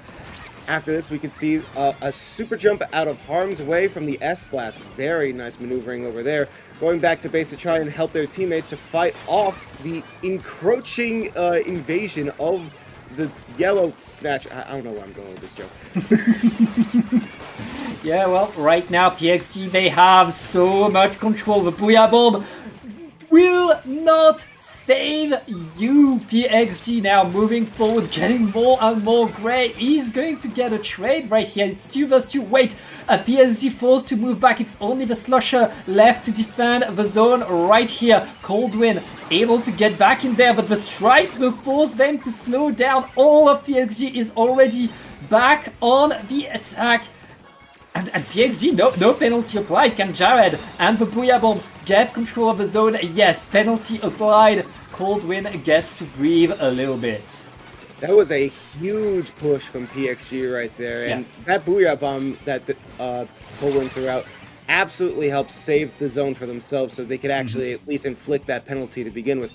While the VAC is trying to protect the zone in order to try and take it back for themselves, they were able to shoot the shot at their base. The Rapid Pro was able to get a kill off the Mini, which was very impressive. Yeah. Narrowly avoiding that bomb, but it looks like another Booyah is coming to zone, but they were able to get out of the way. It was... Oh! That was a nice hit, and out comes the kill. Well, ooh! Nice double from that player. Yeah, but it's not enough. PXG hemorrhaging players right here, allowing Coldwind to get back control of the zone, and that's delayed wipe in favor of Coldwind right now. Coldwind waiting for the opportunity. They have the bubbler ready, and the Dynamo is already down for PXG. PXG struggling to really stay on the map right there. The strikes and the whales are being thrown. That's not enough. That's not enough, and they lost too many players. Can PSG push? It's looking pretty good for Coldwind. Yeah, constantly locking them out with that mist is really pivotal for them to hold that zone as well as they have been. And so far, Coldwind is so close to being able to take lead, but they were not successful in doing so! The VAC was able to flip zone immediately on explosion. That was crazy. Yeah, I mean, I was wondering why they brought the vacuum right here, but I mean, today it's one of the only specials that can really apply so much on the zone, because the Reef Slider was nerfed, and right there PXG just apply penalty. Now they can take their time to get their next push as Coldwind. I mean, they still have a lot of control, but but a few more splats, and now it's PXG running in. Yeah, as we can see, there's a... Ooh, oh! Hey, I just had my turn, come on! So a trade for 2 is a pretty good deal in my book last time I checked. That was a very impressive play right there. As we can see, those dualies are going absolutely nuts with all the dodging and squid rolling. Yeah. I mean, you know, when you get a caffeine boost from soda like that, which I understand, not the same drink, whatever, it makes sense. But wow, that crab shredding through the VAC and dodging the blast. Very impressive maneuvering from that. But look at the points. Look at the points. They didn't apply penalty. Oh, that was so close to flipping too. Ooh. But here's the thing. Optical. Yeah. The crab shredded the vacuum, and the crab survived the vacuum. Yeah. But the crab needed more than that. The crab needed to get splats, the crab needed to get paint, and it was so taken away by the vacuum, so completely negated by the vacuum. And PXG had still the control. What is a vacuum if not a shield with extra steps, if you really think about it?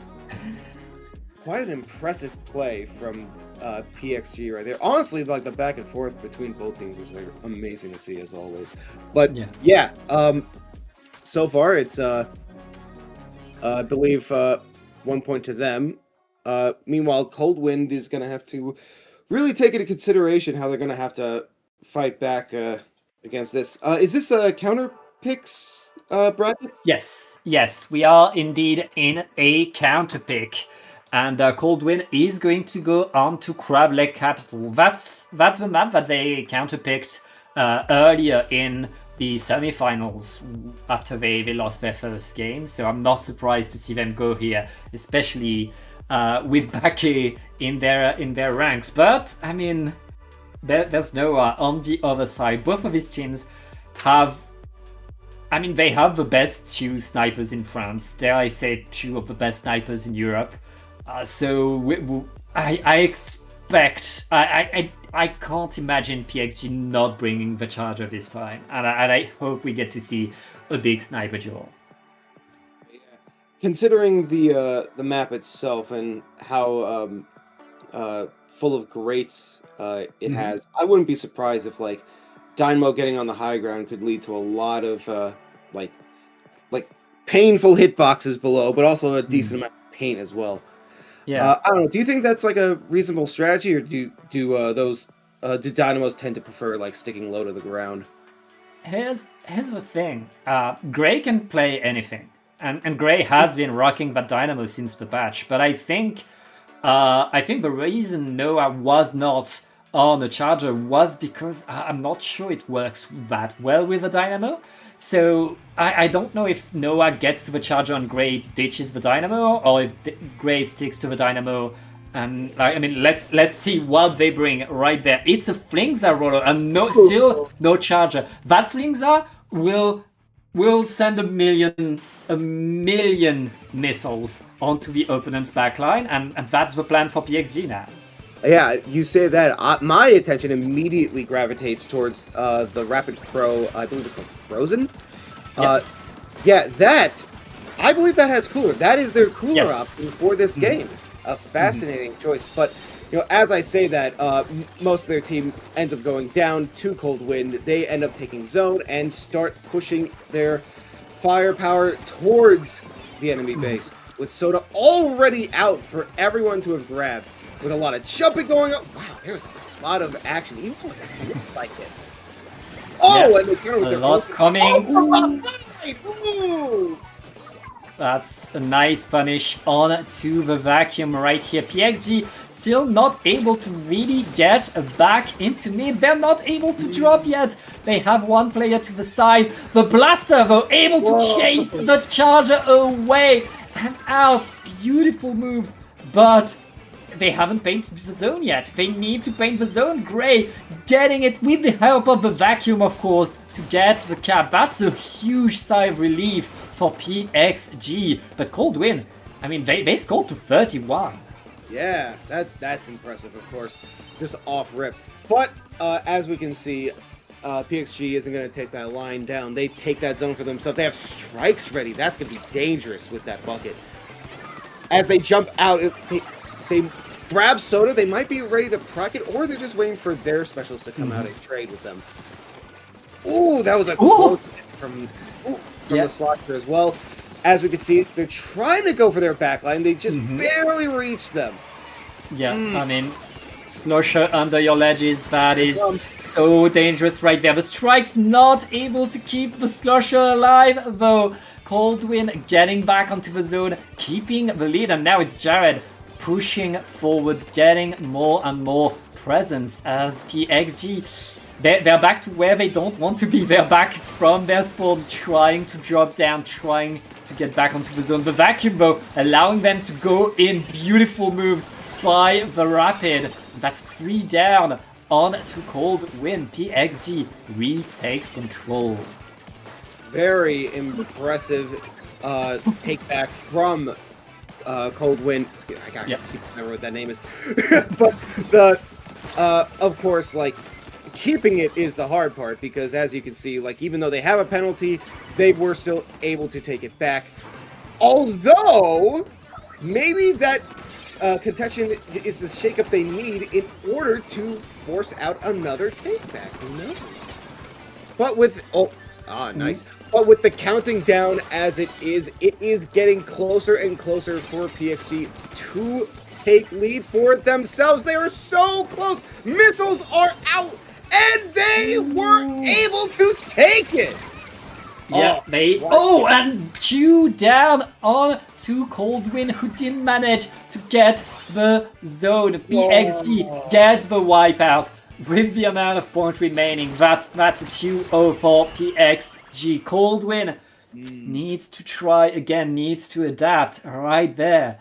I mean, they were so strong, and PXG was in such a rough spot at the start of the game, but once they found the way forward, once they found the way in, it was PXG's game. Yeah, they were so close. They had, like, really strong at the beginning. I think this goes to show, like, PXG's, like, adaptability to, like, the state of the game at hand. They're able to shake things up, like, relatively well. But you know, it comes down to this: can they get another win and just sideline Cold Wind out of the tourney to or is this or are they on like a reset thing? I actually Yes, we're not sliding anybody out of the tourney. right. Got it. I'm glad I caught myself. Okay. But one thing to note, Optical, is that PXG just showed us 2 very different comps in both of these games. They're very much changing what they're doing. They're adapting to what their opponent is doing, even when Coldwind is going on their favorite map. They have to pay the price, because PXG, with their weird comp, I mean, I didn't expect Blingza to happen, but here we are. And right there, Coldwind, I think they're a bit taken by surprise. They didn't expect to have to fight that. And usually it's the team that's winning that keeps playing the same thing, and the other team that's forced to adapt. Right now, we're seeing PXG just run circles around Cold Wind, and Cold Wind not really knowing what to do. But they have picked Undertow Spillway. Oh, interesting. Yeah, and I think that's a good move by them. That will give them more chances to play, to fight around, and close range fights are good for Cold Wind. Yeah, there's a lot more cover around that area, so like giving them the chance to do more 1v1s, or just like as you say, like closer encounters, gives them like more of a chance to be able to like, you know, be more like aggressive and oppressive towards the enemy team. Yeah. Whether or not that actually like works out in their favor, we'll see, because you know there is like that high vantage point with the glass ceiling. Yeah. That the snipers can easily take advantage of as well. Something gamers will prosper, because I said glass ceiling. You speak about that glass position, but there will constantly be a blaster under that glass, there to constantly poke at that charger, and that's something you have to play around. One thing I think is worth noting is that we're going onto a map where you have, instead of one big zone that can be captured by a single vacuum shot, you have two small zones that can be captured by anything, really. That's also true. And the big strength of the 96 that we've seen so far from PXG is kind of negated there, because vacuum on this map, that's probably the worst vacuum map. Oh, well, that's only 3 players on the side of PXG. They're confident. They're very confident. Yeah, I would say, like, you know, like, we won 2 games in a row. We want to give them a fighting chance. Yeah. We're gonna reset that. All right, yeah.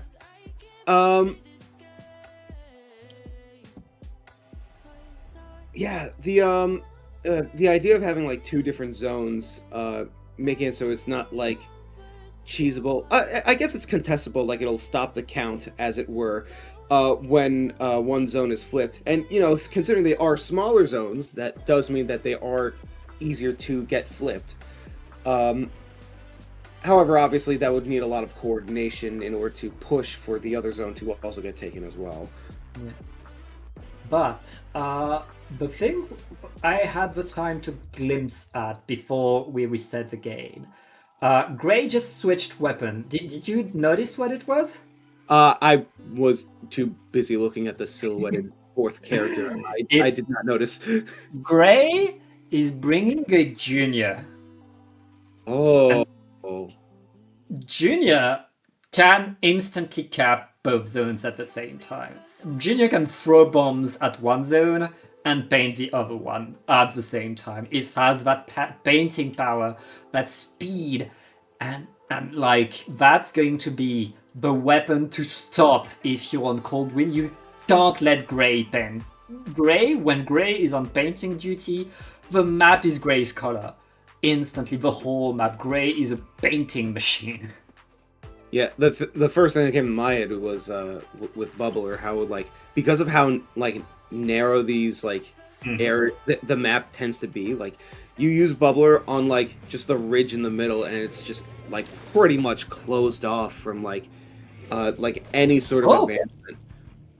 Oh, what is that? And this time we get an Elite from PXG. PXG going for a more classic comp for this map. I guess, as you said, the glass position is so good for chargers that you really want to make use of it. You really want to have your backline on there. Yeah, I am a fan of the E-liter. I know it gets a bit of a contention from players, because, you know, it's one of those weapons where it's like you fight against it and you want to rip your hair out. But I always find them fun, especially when they're on my team. Yeah. But right now, both of our teams are fighting around the zone, trying to get control. And yeah, but it looks like Cold Wind are able to get beat more of an edge, forcing PSG to use the strike just to get their way back forward. The Elite and the Pencil looking at each other. fighting, dodging the lasers, but the Booyah Bomb sealing the deal. That's a wipeout. Quite a string of plays that just happened there. Yeah, as we can see, Coldwind was able to very easily take the zones for themselves and lead along with that. That was... Oh, and the S-Blast has Aura! Well, it had Aura. Yeah, they get splatted right away, but PXG still has a lot of work to do. They want to get back onto the zone. Nice punish onto Jared, but the S-Blast super jumps in and gets back 3 down. It's only Gray. Gray needs to paint, and here you go. The Junior taking both zones at once, keeping it alive, and with the bubbler to get the jumps as well. PXG not able to get full control, but they are now back on the zones, back in the fight, and we get both teams ready to face each other once again. Yeah, wow. That was, yeah, so, yeah, PXG taking the zone back themselves, trying to climb back up in order to take lead back. As we can see, there's the soda has come out from the pencil, and there's a push to try and get rid of that bubbler as soon as possible, which they seem to have been successfully capable of doing.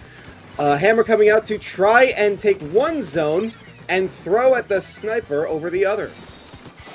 Yeah, right there. It's still, the battle is still raging. Coldwind was able to retake the zone supply penalty, but it's certainly not over. Both teams looking at each other. Bubbler deployed by PXG. That's them retaking the zone, but Coldwind is still around there.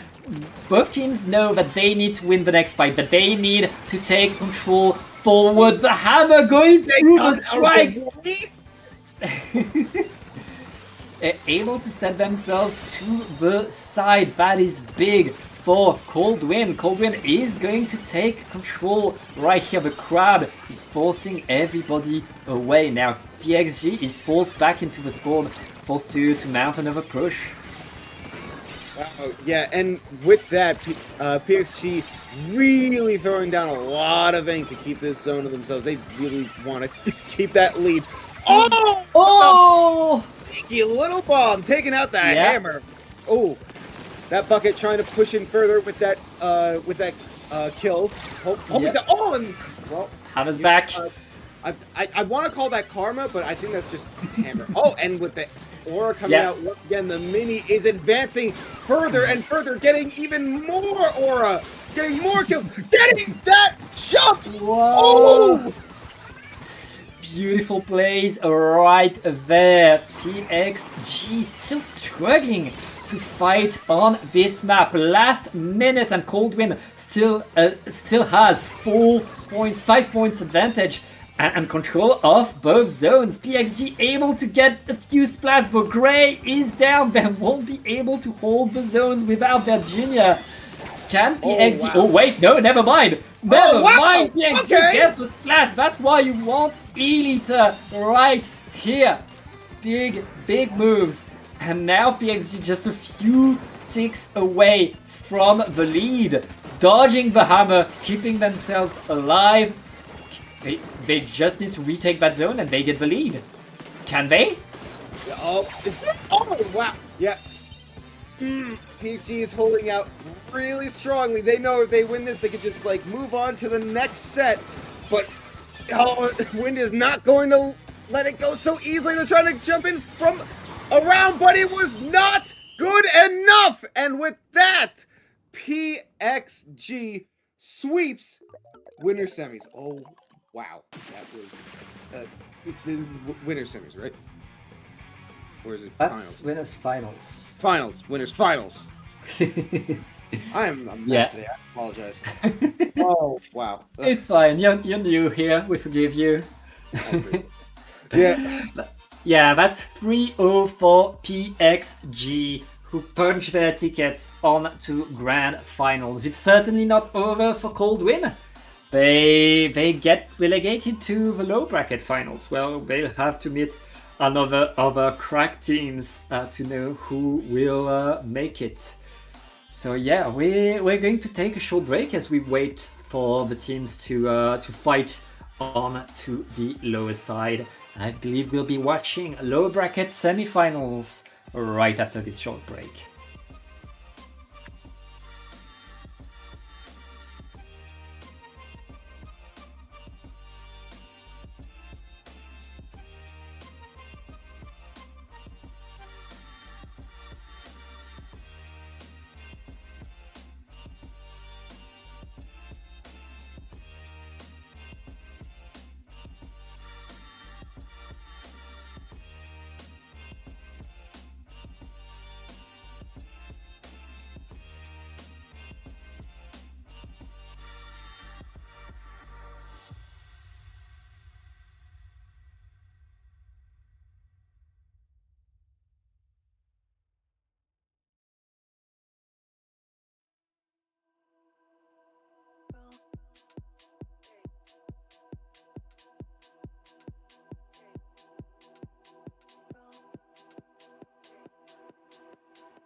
I'm trying not to let go of my pride, but every time you come back, it's like falling down these lies again.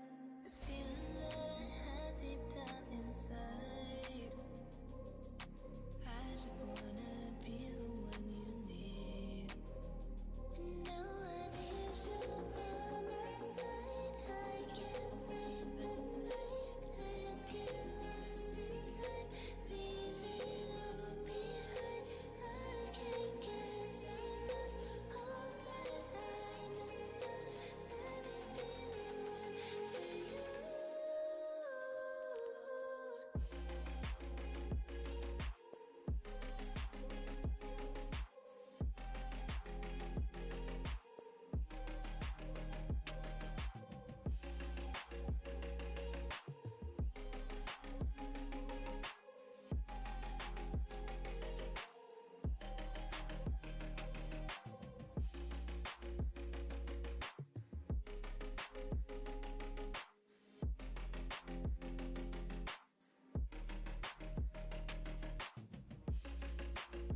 me be the one for you.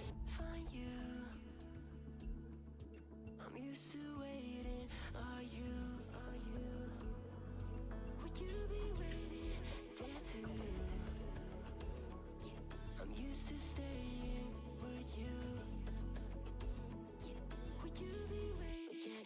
Would you be waiting? Would you be waiting? Would you be waiting?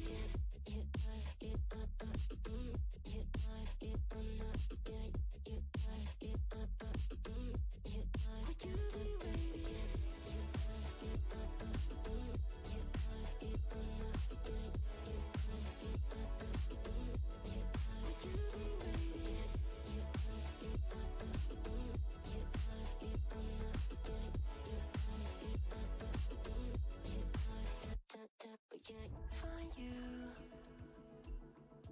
I'm used to waiting. Are you? Would you be waiting there too? I'm used to staying. Would you? Would you be waiting? Dopamine when you send pictures. When you send pictures. Dopamine when you send pictures. When you send pictures. Would you be waiting? Hello and welcome back to Triton-Cup. I am Optical Drop. This is Pat. We are here in lower bracket semis. Apologize. Yeah, Almost had that. and you know what that means, Optical? Yes, what does that mean? Please tell me. That means all of these teams, all the teams we're going to see right here, are qualified for the top cut showdown. That is true. All of the teams so far that have made it will be eligible. Yes. So far, we have seems Team Franz versus. I'm not even going to attempt to pronounce that. Joinen. Thank you. my mind is flickering between that is either like German or Dutch or something. I don't think it's. I'm not sure it means something, but yeah, maybe. All right. Cool. So, oh, and we're already getting started. Yep. All right. How am I gonna refer to them? Like, do I just call them? Turn-a-Ginen. Oh, it's Finnish. Actually, it means tournament player. But yeah, France on the other time, which is not French, but could mean France if you pronounce it wrong. Right now, fighting them with the comp. I mean, we've seen both of these teams on stream already, very much with similar comp, honestly, and a similar play style. Now, the big question is who will be able to do it better. Right now, we see both teams trying to get control over the zone. Both blasters are down, as the pencils are trying to take the pain control. Yeah, very, very chaotic opening for this game. Constantly going back and forth between both teams. Like, all it takes is for one to get like a strong hold of the zone for it to really like get a nice, good push. So far, France has the upper hand with that. As they have Crab and Soda out to contest their Crab. Oh! Nice shot from the blast shot, and the aura is out. Or is it going to be a quad? It's That's a quad! That is a quad. Beautiful moves, France.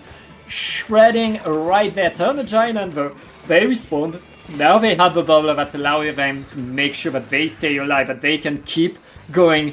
But France is still defending that zone, and with the splashdown, they deny the penalty from being applied. Reyes activating the crab tank will be able to create the space to allow Turn-a-Ginen to get back on top. And but look at that, already 2 down. France is back on the attack. Already pulling out that crab to contest that wall, which was just gone immediately. Already putting up another one, but it wasn't able to protect them from the side. With the Splasher-Matic going in, trying to take as much ground as possible, keeping them locked out as much as possible. So much maneuvering going on, so much speed. Lightning McQueen, burst bomb. Yeah, I mean, we see really a master play by France, but France just lost 2 players. Turn-a-Ginen still able to get the splats, to get back onto the map. And now it's their turn to push ahead. Look at that, they're setting themselves on that elbow, and they're punishing France for responding a tiny bit too fast. Turn-a-Ginen, who were looking pretty rough at the start of that game, now they're getting momentum, they're getting points, and it's on France to get back. France able to neutralize the zone, but that's all they do. They lose 2 players. Turn-a-Ginen are gonna score big points here. Oh wow, and already, as you say that, Pencil was able to grab another kill off the sploosh, and still trying to take space, but they're getting like a lot of attention their way with that auto bomb and some other shots. Crab is coming out to try and protect them. Seems to have dialed back some of the heat they receiving. And now with the push from France to take zone again, they go in with a splashdown. Ooh, just enough to survive, not enough to get a kill. That's enough to force Turn-a-Ginen to wait a little bit more. And right here, Nom getting a trade thanks to that Nautilus. Turn-a-Ginen needs to push in. They lose the lead, but they have the presence, they have the specials that will allow them to get back onto the zone. Now, can they paint it? They lost their 52. Can they paint? Wait, they lost 2 players. That's too many. France takes game number 1. Wow. Quite the first game. Very chaotic all around. France just like constantly applying that pressure, and Turn just not only like trying to answer, but like was constantly like coming back at them, but just not by enough. Let's see if they'll be able to like turn the tides in their favor with the counter pick. What kind of counter pick do you expect to see from them? Well, they already chose, so it's easy. No, actually, we don't have counter pick right there. That's why it's already chosen. It's best of 3, and it is. Yeah, okay, never mind. It is Crab Leg Capital. A map, I mean, the picks were made before the tournament started. And that pick, which was by Turner Giant, will be Crab Leg Capital. But before we talk about Crab Leg, I feel like France was really in control of most of that game. Except at some point, Turner Giant really managed to get the splat on them, to get forward, to get a big push. And France did not recognize that. France tried to get a counter push too fast and got punished for it and let Turner Giant score 70 points, get the lead, and France had to come back harder and stronger right there. Turner Giant, certainly, if they smell another mistake from France, they'll be able to punish it. They'll be able to make it work, especially... Wait, what? What is that what I think that is? That's a Clash Blaster! That's a Clash Blaster! Oh my god! Vote here! Rise up! Let's go! I guess it's a Clash Blaster. We're going to see. Hey, I mean, we're not used to seeing that weapon. We'll see if France have practiced punishing a Clash. Right now, the Clash is going to go back to spawn, and both teams still fighting. Oh, why do you bring a Clash Blaster? Never question genius. That's my motto. I have many mottos, but that's one of them. I do! Oh, yeah, I question genius all the time. Hey, let's not get too distracted here. As we can see, the Gal putting down a wall to try and survive down in that pit. Unfortunately, they might have to jump out, but they don't. Interesting. They chose to say, I guess they thought it was winnable. As we can see, Soda is coming out from Team Turn over there, trying to see if they can just put down a little bit of pressure to take that zone back for themselves. As their team goes down more and more, it is more and more in favor of France. And as they take the zone back, throw down a buckler and contest whoever's down there in the corner. Yep. Yeah, it's looking pretty strongly in their favor right now. Yeah, Turner Giant finally able to get back onto the zone. It took them a lot of tries to be able to get back on that zone, but look at that, 2 down onto France. And this is where the Clash Blaster can be useful, because now, look, the Clash camping under that grate to get a lot of damage, but not enough damage. France was ready to fight it. And now the big question is, can Turner Giant hold the zone? Nope, never mind. France is back on the attack, stronger than ever. It was really funny the way the crab bounced off the wall. Anyway, yeah, as we can see, Reyes is trying to hide for their crab to come out and contest some territory for themselves, trying to weather the storm, taking out NomNom.Zip. Wonderful names here, everyone. And they were able to take zone back. Team Turn has put the penalty onto France, stopping them at 36. Yeah, right there. Turner Giant again trying to hold that side, try to deny the way in. Ali, forced to use the crab so far from the zone, is able to push everybody away. And now France has a way back to the zone, 2 down onto Turner Giant. But Turner Giant able to respawn in time thanks to the crab tank, slowing everything down right there. The lead is blue, and France has no way back to the zone. Never mind, they get the splats. Beautiful moves, and they are setting themselves. And look at that, Ali, not wasting a second. They want to get up both grates and activate a Nagro crab tank and a bubbler. Yeah. Oh, wow. Going down to that pencil. As France takes back control of the zone, they are getting more and more aggressive to try and keep them off so they could get that penalty to go down so they could take the lead back. Quite the impressive push from Turn earlier, but let's see how well it lasts. Already they seem to be contesting zone once again, and they're able to flip it, giving Team France another penalty. Now it's their turn to push into their base. Mom says it's my turn to be aggressive. Throwing down a wall, getting Ali out of here, and trying to wait for... okay, yeah. No, that was a nice save from them. All right. Yeah, right there. Turner Giant holding that platform. Both teams have been using these grades to the perfection, and Mia dancing around will be splatted as Turnajainen is extending their lead by a tiny bit. All of France is back on the attack. Nom Nom dancing around with the Nautilus, getting a lot of presence right there. Can France get back? But it's 2 versus 2. Ali and Jiki painting so much with the splash and the pencil. That's France keeping themselves alive, but with 30 seconds left, Optical, France, they need to hold. Like, they can't let penalty be applied once again.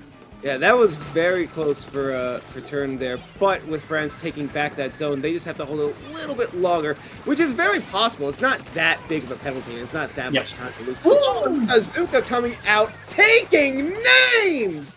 And that's a wipeout. Yep, that'll do it. Unless they can do something in the last 5 seconds, that's yeah, no, they agree. That's game. That is game going to Turnajainen. We are going to a tiebreaker. We are going to Barnacle and time to decide it all. A map that both of these teams have put on their list. And yeah, I mean, both of these games, we've seen both of these teams do so much, go around everywhere, fight everything. And now there's one game to decide it all. Remember, they got their spot on to the final showdown. This one is all for this tournament. It's all to get their spot on the podium of Triton-Cup 134. I gotta say, like, I've been noticing a team named Fran, a player named Reyes. If these players aren't of the Devil fans, I would be very surprised. It's like an indie game. Don't worry about it. Characters have in the game have those names. Anyway, back to actually Splatoon. Yeah, so not crab leg, barnacle. Sorry, I read it was still on the screen. Barnacle. Interesting map. I'm curious to see which team will have more of an advantage here, because this seems to be like a lot more neutral territory for like both of them, in my opinion, but I could be very wrong about that. Optical, these two teams have been playing with pretty much the same comp with one big difference. Mia is on the Gal, whereas Nom Nom is on the Nautilus. And that completely changes the dynamic of the two teams. Turnajainen wants to get into the fight. That's what the guy wants. Whereas the Nautilus is more of a stable weapon that's waiting for the opponent to make a mistake to punish it. And right there, it looks like Turnajainen did make the mistake. They took control of the zone. It's on France to move back forward, and France is able this time to get splat after splat. Take control of the zone with a delayed wipe. Nom Nom is already ahead, activating a monster splashdown, painting all around. All of Turnajainen now forced to wait for the team to prepare a push. Reyes able to get one splat thanks to the crab that is big. Now can the team move forward? Yes, 2 down, 3 down on France. Turnajainen gets the zone. Yeah, those were very impressive plays from Team Friends over there. Unfortunately, they were only able to hold it for so long, though they were able to take lead. Now with Team Turn having turned the tides of battle, as it were, and that blaster getting 2 splats. Ooh! Okay, wait a minute. Big moves. Mia getting forward will be punished in the end, but oh no! France making a few too many mistakes. We're not used to seeing them make those mistakes. Ali with the crabs trying to hold it, but the crab and the bubbler were just used so far from the zone. Can France win the fight? They need to use the main weapons to do so. They have a flank bow. Beautiful pincer, but it's not enough. Turnajainen just a few ticks away, holding on to the zone, are going to get the W. That was a very impressive knockout from... Yeah. I'm going to actually attempt this. Turnajainen? Is that how you say it? Jainen, thank you. I don't know how you're supposed to pronounce it, to be fair. I know now that it's a Finnish word that means tournament player, but like I can't say more. I'm too much of a filthy American to be able to do anything European. But yes, congratulations to Team Turnajainen for winning this set, and congratulations also to Team France for doing an amazing job for each game as well. Yep. Well, we're going to see more of Turnajainen on the lower bracket finals. It's going to be against Cold Wind, of course, who are waiting for them. So we're going to take a short break so we can set up the lobby, and we'll be right back.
Thin ice, walking on my own.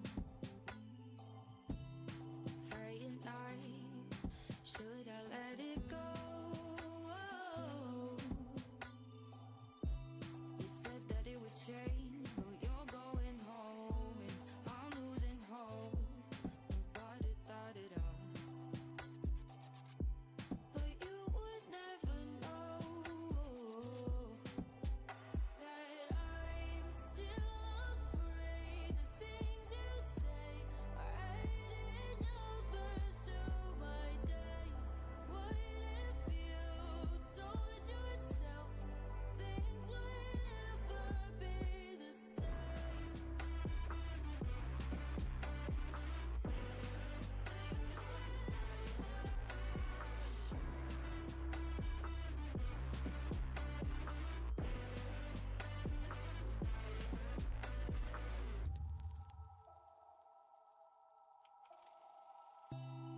Countdown, feel the ticking in my ears. No,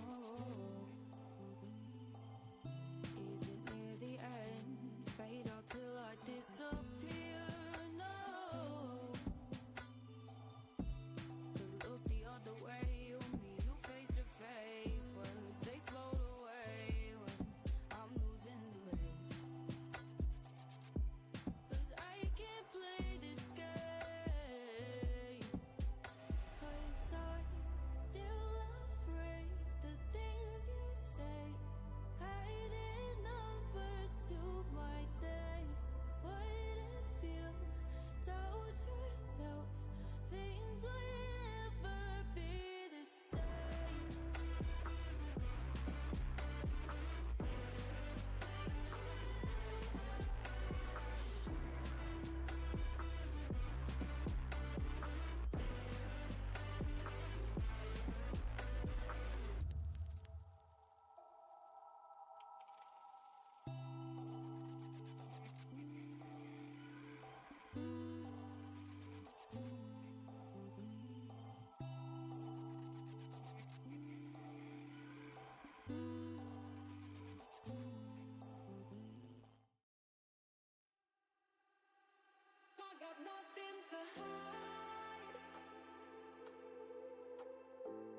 Lower bracket. Hello, and welcome back to Triton-Cup. We have lower bracket finals. I think I got it right this time. Yes. Cool, awesome. I'm Optical Drop. I'm here with Pat. We have Team Coldwind versus... Yes. Yeah, Team... we looked this up. Tournament player. Yeah, tournament player. We're just like I'm at least going to refer to them as tournament player, simply because my tongue does not bend well enough to speak most European languages. But Finnish is fine. Well, regardless, last thing I need to do is piss someone off, so I'm just gonna call them tournament player, or tournament for short. As we saw from before, we saw both these teams earlier, you and I. They are both like really, really good teams here, and down in the lower brackets, like still has like one last opportunity to be able to go to Grands, go for a bracket reset, so on and so forth. And yeah, I'm very excited to see like what these teams have to offer. We're gonna start out with Umami Runes. Yes, and one thing to note, Optical, we are back to best of 5 with counterpick right there. We're starting, of course, with a map that both of these teams have put on their list. And let's see what these teams are going to bring us. Of course, not much of a surprise in terms of comp, except Mia is back on the Wiper for this fight. I guess we're going to see more Mia action right here as Coldwind is opening pretty strongly and fighting for that top mid. Yeah, I always do enjoy a nice hype Wiper. Unfortunately, that crab gets taken care of right before it was able to like really get away. That hammer trying to go into Wind's base in order to, I guess, also take out that bubble. Yep. And with that, they were able to take zones as well. I also noticed, I believe Jared is the one on the Gleams. Sorry, not the Gleams. The Twinkle Dualies. Excuse me. Yeah, that I've been seeing like make the rounds lately. Very fascinating kit, that one. Very interested to see like how far like a weapon like that could be pushed. Already sub 50 from Coldwind, keeping those zones, getting that soda out. Ooh, and with the trade from the pencil right there. Wait, was that the pencil? Yeah, I think it I think so, yeah. Right now, Turn Giant still holding their lead, getting more and more points to down on to Cold Wind. And I mean, they're not stopping. 10 ticks. I mean, Cold Wind doesn't have a time. That's game number 1 going to the tournament player. And Cold Wind, who was the team that beat Tornayen and put them onto the lower bracket right there, just losing the first game. But that's what we saw the first time these two teams met, and it ended up being a 3-1. So don't count Cold Win out. Right. All like what you whenever you don't make the first game work, always tell yourself that was just a warm up, and you'll feel a lot Exactly. better. Yeah. Of course, like, you know, considering both teams, I wouldn't be surprised if either of them were able to take the next game. So now with counter picks in play, what do you suspect they will go for? Well, I mean, again, we've seen these two teams fight, and last time Cold Win instantly counterpicked Crableg Capital, and they just did that again. They just did that once again, picking Crableg, going back on here. They beat Tornayen the last time, tournament player, and yeah, we expect Cold Win to show a strong fight once again. But this time, tournament player, they know what to expect. They know that they need to fight Cold Win at their best. So anything could happen. The big question is, does tournament player have a counter to what Cold Wind is doing? Right, yeah. Considering both teams have access to Crab, it's going to be very interesting to see how they position themselves on this map in order to make the most out of them. Yeah. On top of that, you know, both of them running cooler weapons, of course, and so on and so forth. All right, I wonder if they'll stick with sword in this game. That could be an interesting choice, although I doubt it. I don't know how well that works. Oh, well, and the Clash is back. The Clash is back. Yeah. I guess the Clash is back. Tournament player. I mean, Clash did okay last time. We'll see if it works again against Cold Win. Right there, it's able to win its fight at least. I mean, it's so good around every corner. It's so slow to get the splats though, and it pays the price going against an S-Blast. S-Blast can instantly splat it. That's going to be Cold Win taking early control. Yeah. Call them surprise horse the way they're trying to hide with their soda proc right now. But it seems to be working out as they try to chip down that enemy Clash, and they were able to do so. They were just jumping like crazy. Coming out with a Booyah to try and contest that sniper, and it seems to have worked. Wow. Yeah. Beautiful plays right there. The zone is still neutral. Never mind. Cold Win camps all the jumps, and now with 33 ticks left, tournament player, they need to run in. They need to run in now. They have the cooler. They need this next push to work, and they already got a trade. Trade is not enough. You want to move forward. Beautiful snipe. Do they have time to paint? That pencil needs to paint. Can you paint? Ooh. Just in time, but can they? Oh, wow, so close.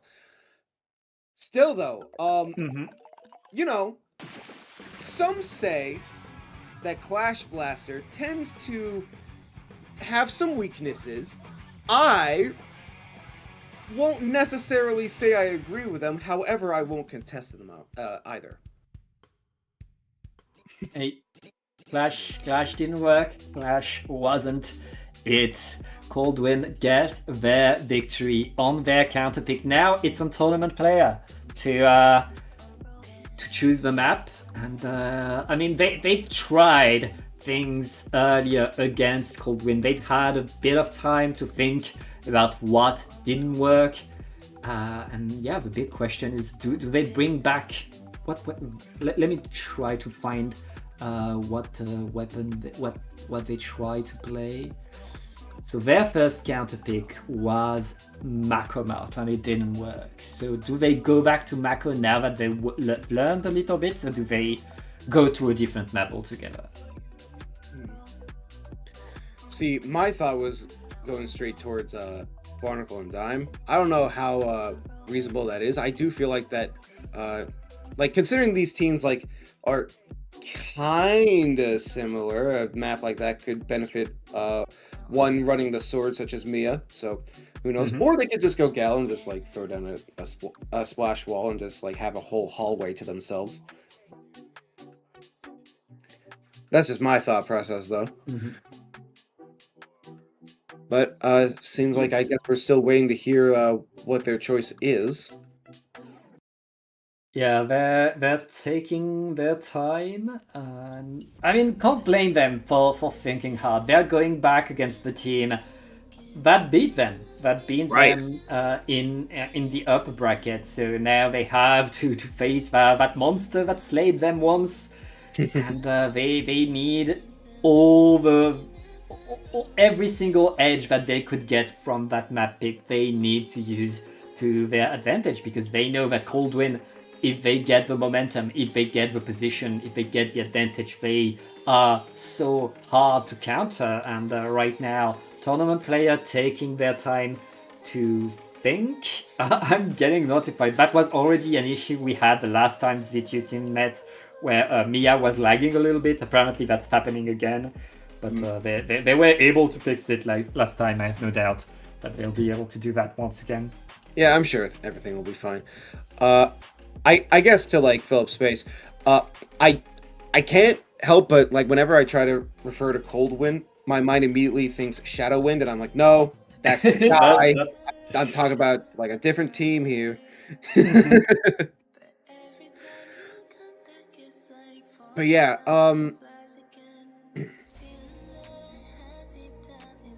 yeah. So far, really good games from both teams, obviously. Very interested to see if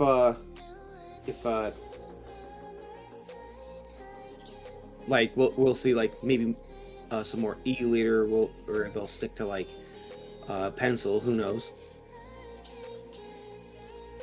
I mean, again, at this level with these players, everything's on the table. Everything could happen, but yeah, it's like the pressure is on tournament player. They need their counter pick. They need the right plan. And going against Coldwind, you don't have a second chance. Every mistake is going to be paid for in full. So yeah, tournament player very much thinking hard about their pick. All right, yeah. I guess yeah. As we wait a bit more, I believe it is to my knowledge, and I could be wrong about this. I think I saw a notification saying that there was like extra work later today, so that could be something to look forward to. Yes, extra work is happening. The final extra work is happening this weekend. Oh, it's the final one? Yeah, I believe so. I mean, there'll be more extra works, but there'll be redos of previous ones. Oh, okay, so it's the last like one they're originally crafting. Okay. Yeah, the last unique seed of extra. So yeah, I have a lot of friends in the Salmon Run community, and they're quite excited about it. Yeah. Along with that, there's a Splat Bomb Rush happening at the same time. So if you're more interested in some actual PvP action, there you go, I guess. Trying to think what else is there. Anyone out there playing Mario Tennis Fever? That came out the other day. What? Mario Tennis Fever. That was a game that came out. I know you can ask, was it? And I couldn't really give you an answer. Okay, I am getting notified that Mia has done has fixed her connection, so we should have things. We're still waiting for the counter pick. Yeah. All right. And it's Mahi. Mahi Resort will be our counter pick right there. And I mean, I think that's a good idea. Right. That's the map where Tournament Player was able to beat Cold Wind in the previous finals, because that was the first map. In semifinals, so when these two teams met, that's the map on which Tournament Players won. So that's a pick that makes sense, of course, from them. And especially, it's a classic map. It's a map that they know going on the known quantity at this point of the tournament is probably a good idea. Yeah, I gotta say, considering how narrow some of the or how limiting some of the general space is on the map at first before tide lowers and all that, tide goes out, one might say. Haha. Yeah. It could be very beneficial for that sword to be able to like have a better chance of being capable of like hitting opponents, considering there's like less space for them to dodge out of the way, and considering like Wiper tends to be a very fast weapon, it could easily secure kills that way. Very beneficial on a wet map such as this one. Yeah. All right. Our teams are getting ready, I believe, as we're going on to Mahi. But yeah, as you said, we're setting, but both of these teams are giving us like ups and downs, extra weights, extra suspense.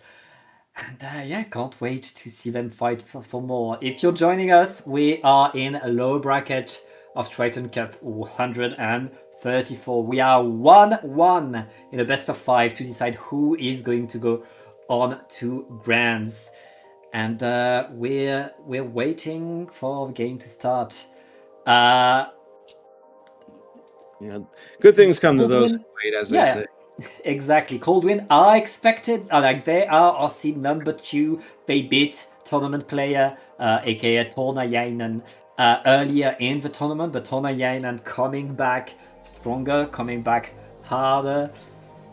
We'll see if they're able to fight it, but let's get in the game, Optical. And let's get it.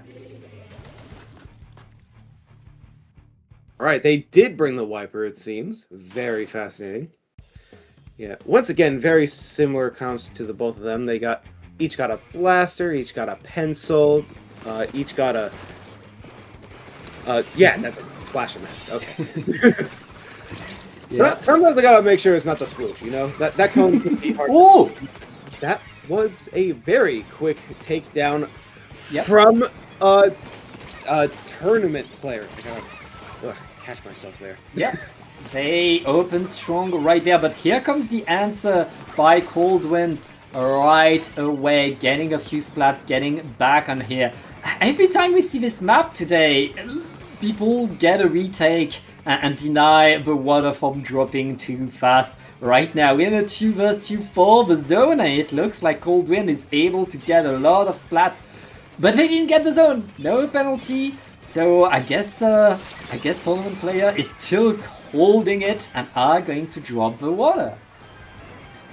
As that water goes down, it does seem like that Tournament Player is just holding on really tightly to that zone. They are constantly flanking Wind like every which way, and that Booyah saves the zone from getting too far. Though they though Tournament is like sub 40 right now, because they don't really have much of a penalty to worry about. Cold Wind is just able to whittle down that number until they get into a nice low number. Unfortunately, they are stopped at 73 as Tournament Player takes the zone back for themselves. Yeah, Tournament Player right there, able to go in to get a few more splats, but right now we see the fight for mid race getting splatted by the crab. The crab will be punished. The Cold Wind holding the zone, but can they hold for long, as all of Tournament Player are pushing back in, and the bubblers are deployed for the fight. It looks like, wait, the map stays yellow. That is a very yellow map indeed. As it stands, it seems that they are just taking the zone for themselves. Yep. They got rid of their they got rid of their pity.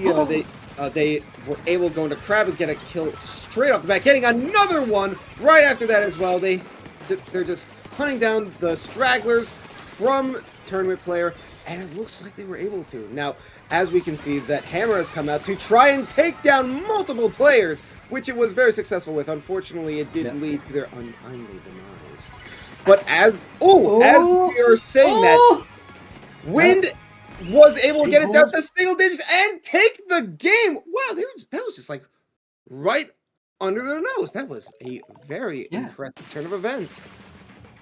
That's the second game in a row where tournament player is playing strongly, is doing the right things, is winning fights, until at some point where Cold Wind just gets the map, and then whatever happens, Cold Winds is still on top of the fight, on top of the zone, on top of the point, and don't let go. And tournament player, they have great openings, but when it's time to adapt to what's happening on the map, when it's time to go the distance, Cold Wind is getting the better of them. And right there, that is 2-1 for Cold Wind, going into tournament player's final counter pick.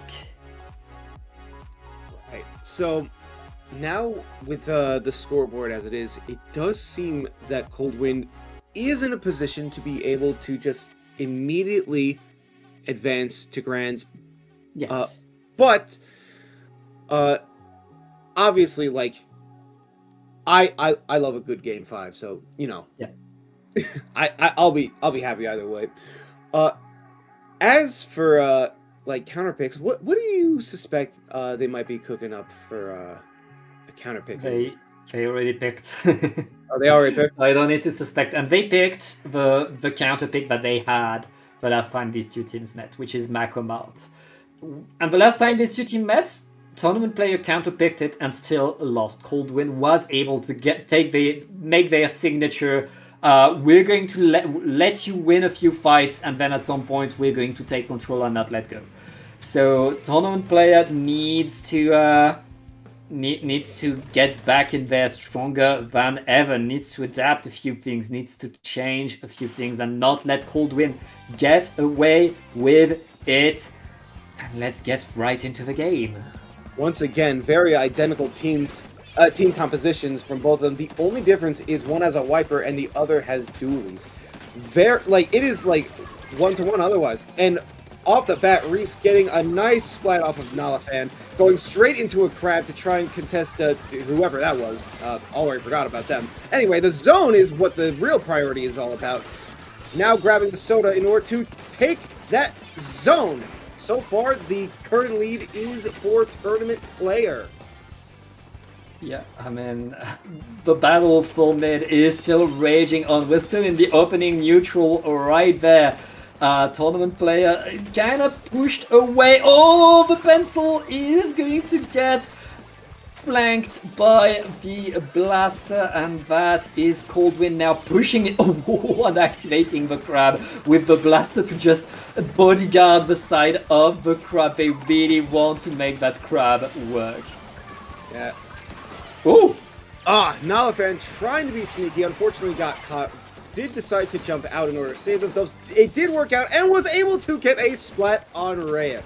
Mm-hmm. Very impressive maneuvering from that player. Yeah, big flick right here by the S-Blast. Cold Wind still in control of the zone, and they're not stopping. Just 15 ticks left. Can tournament player get back on to where they have the splats, they have the paints, and they're able to stay alive? And that's a delayed wipe as well. That delayed wipe will go a long way. I guess Turnayainen, aka tournament player, are still in this game. Wow, yeah. And already, despite how low that score is looking, it does seem that Tournament Player is holding on really, really strong, and is very likely that they could come back from this, which would be crazy. But yes, as we can see, there's a lot of maneuvering around like the foot of their base. Reyes trying to scope out everything as much as possible while also applying pressure with bombs and shots, going right back to stack in order to try and get their special, pulling out the crab to contest that soda, gonna shred away the bubble, and the booyah coming out to contest that! Yep. Wow.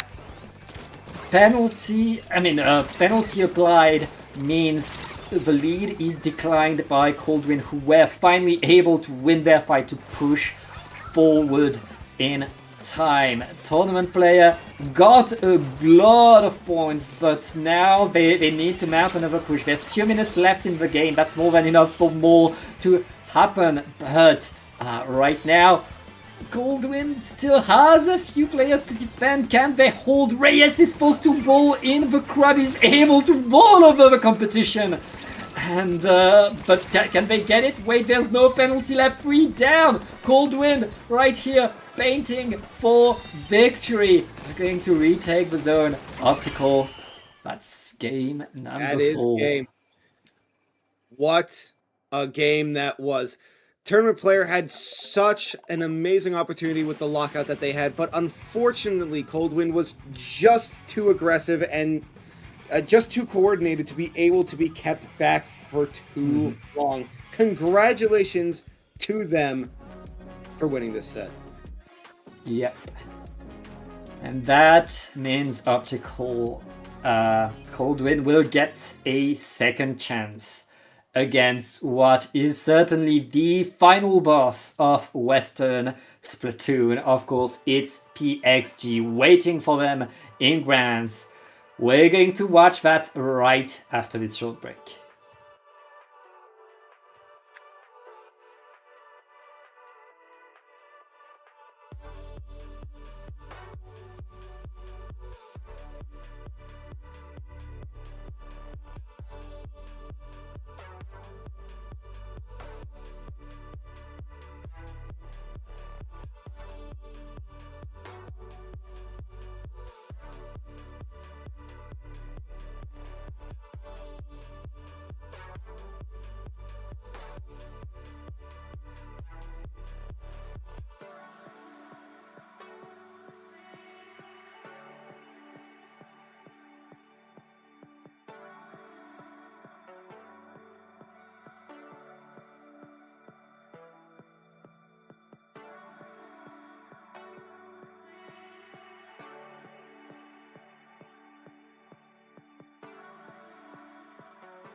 And it is time for the grand finals of this Triton-Cup 134. Both of these teams are qualified for the top cut showdown and now are only battling for the Triton-Cup crown, the Triton-Cup badge that they could add to the highlighted badge if they want. As we can see, thanks to that beautiful overlay. Thank you, CKK, and the people that made the overlay. Yeah, we know these teams. We've seen these two teams. They're incredibly strong. They're incredibly fast. They're top level players that have the experience, that have the skill, that have the knowledge. And now we're about to watch them fight once again. Of course, PXG on the upper side come with a big advantage. They only need to win once, and the last time these two teams met, PXG was getting the upper hand consistently, but Coldwind, Optical, they're top players. They can adapt, they can learn. Let's see if they have improved, if they're ready to fight PXG this time. Right, we're going to be starting off with Barnacle and Dime here. Woo! Already very fun comps. Oh, we got the regular dualies this time. Ooh.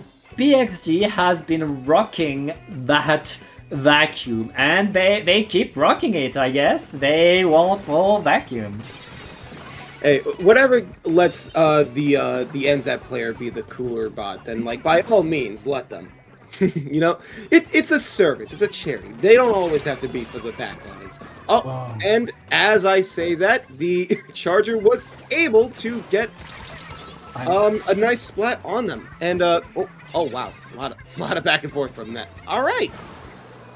As I live and breathe, Coldwind was able to take back zone from themselves, making this a nice game of cat and mouse for this zone right here. Oh, love these kind of games. And right now, Coldwind are able to hold their control. They have so much space for themselves, but PXG throwing the strikes, going in. Oh! Too many players! PXG! It's not working, PXG! PXG is paying the price. That's delayed wipe. And Coldwind with just 35 ticks left. I mean, right there, all they need to do is just delay, and that's it.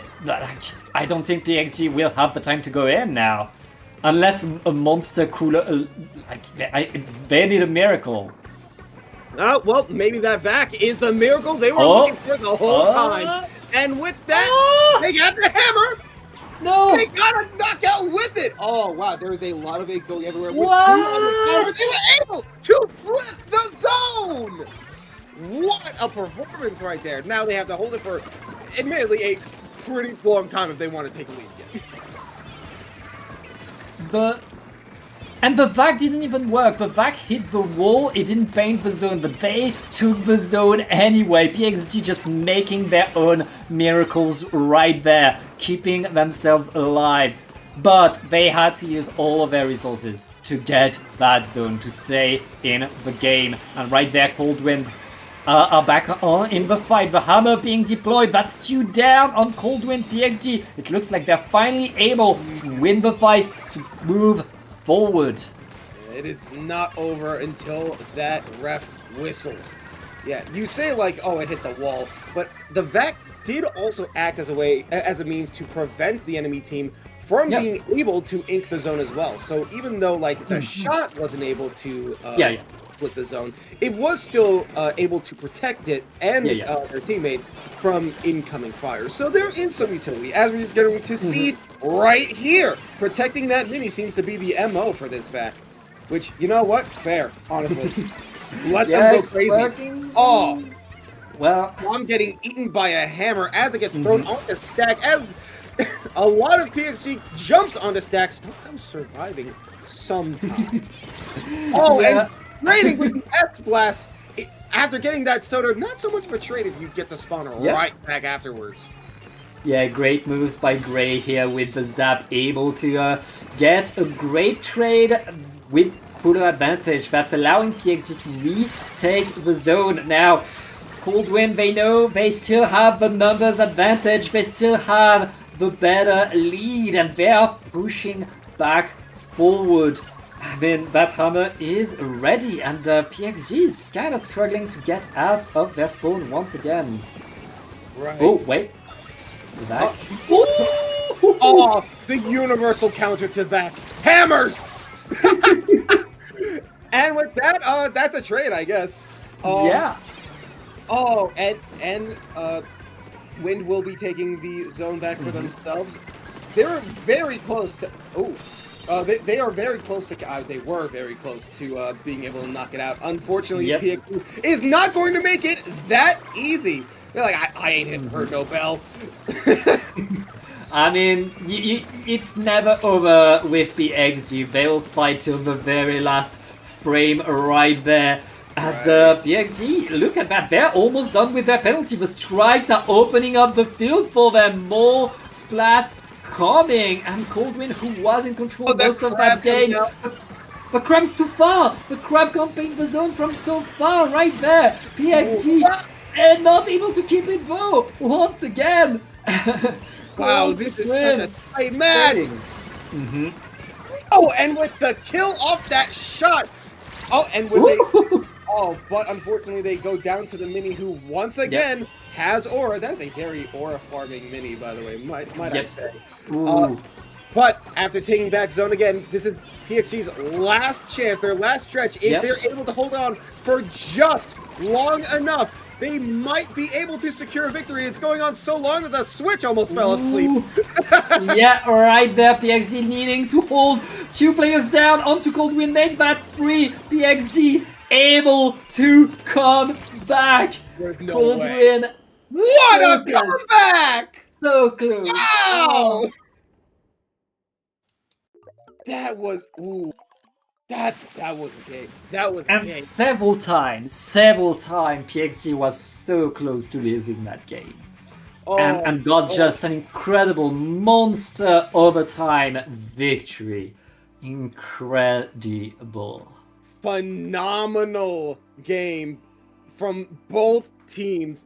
Absolutely peak gameplay right here. This is what Splatoon is about, people. Oh man. And with that, it seems that we're going to start the first round of counter picks. Pat, what do you think that Wind will want to counter pick with? I mean, last time they counterpicked Crab Leg, and At this moment I say crab leg, they counterpick it. So they're going back there. They want it once again. And they were so strong on it. PXG was able to beat them, but that is certainly Coldwind's best map. So I'm not surprised to see them go here. Yes. Well, either way, it should be very interesting.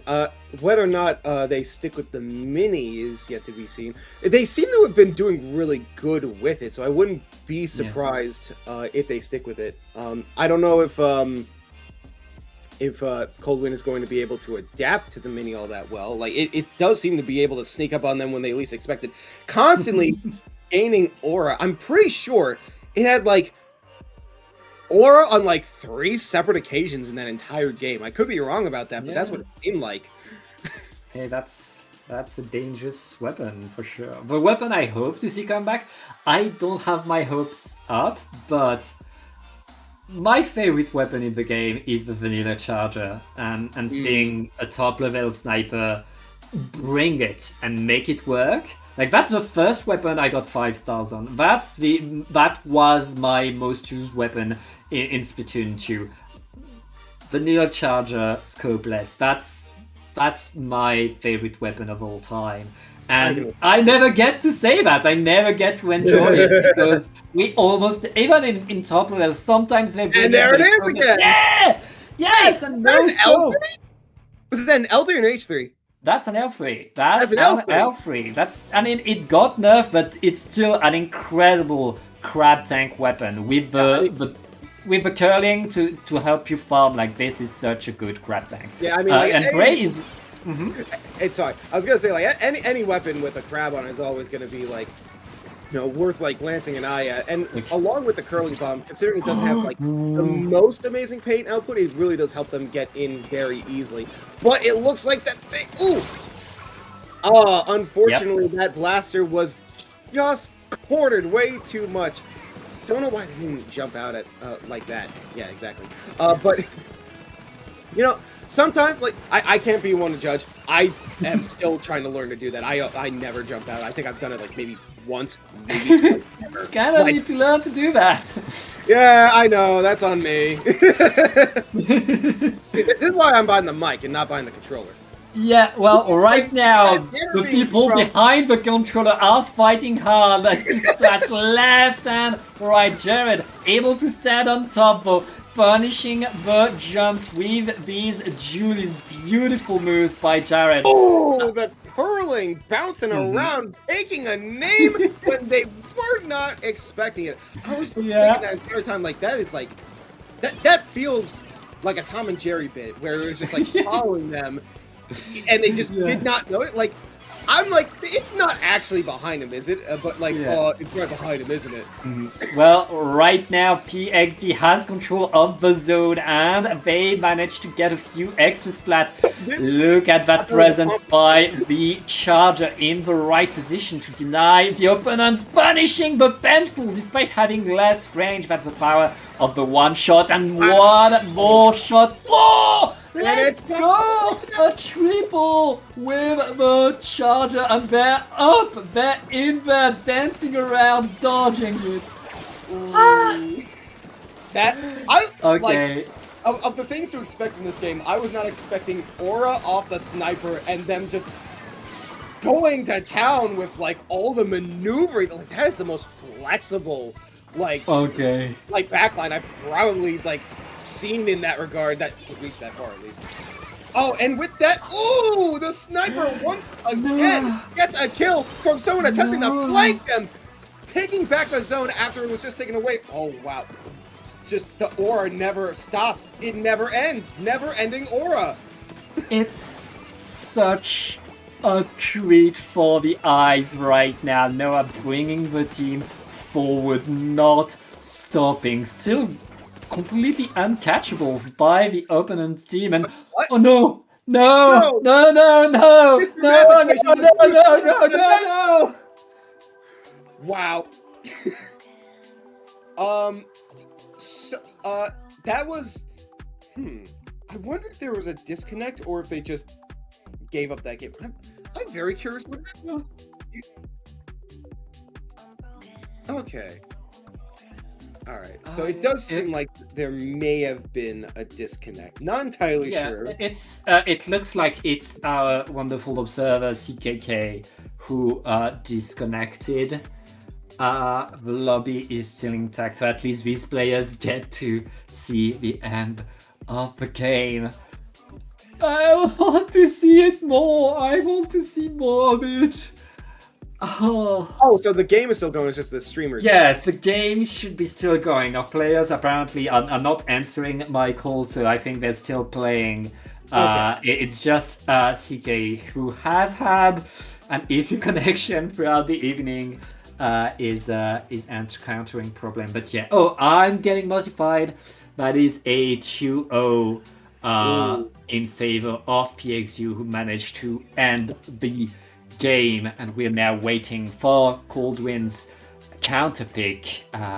Pretty rough spot for Coldwind, but yeah, we're gonna get back in the room, and yeah, that's at the very least they were able to play the game out, even though we couldn't see it. But you know, that's what matters, is that the players actually play the game more than us being able to see it.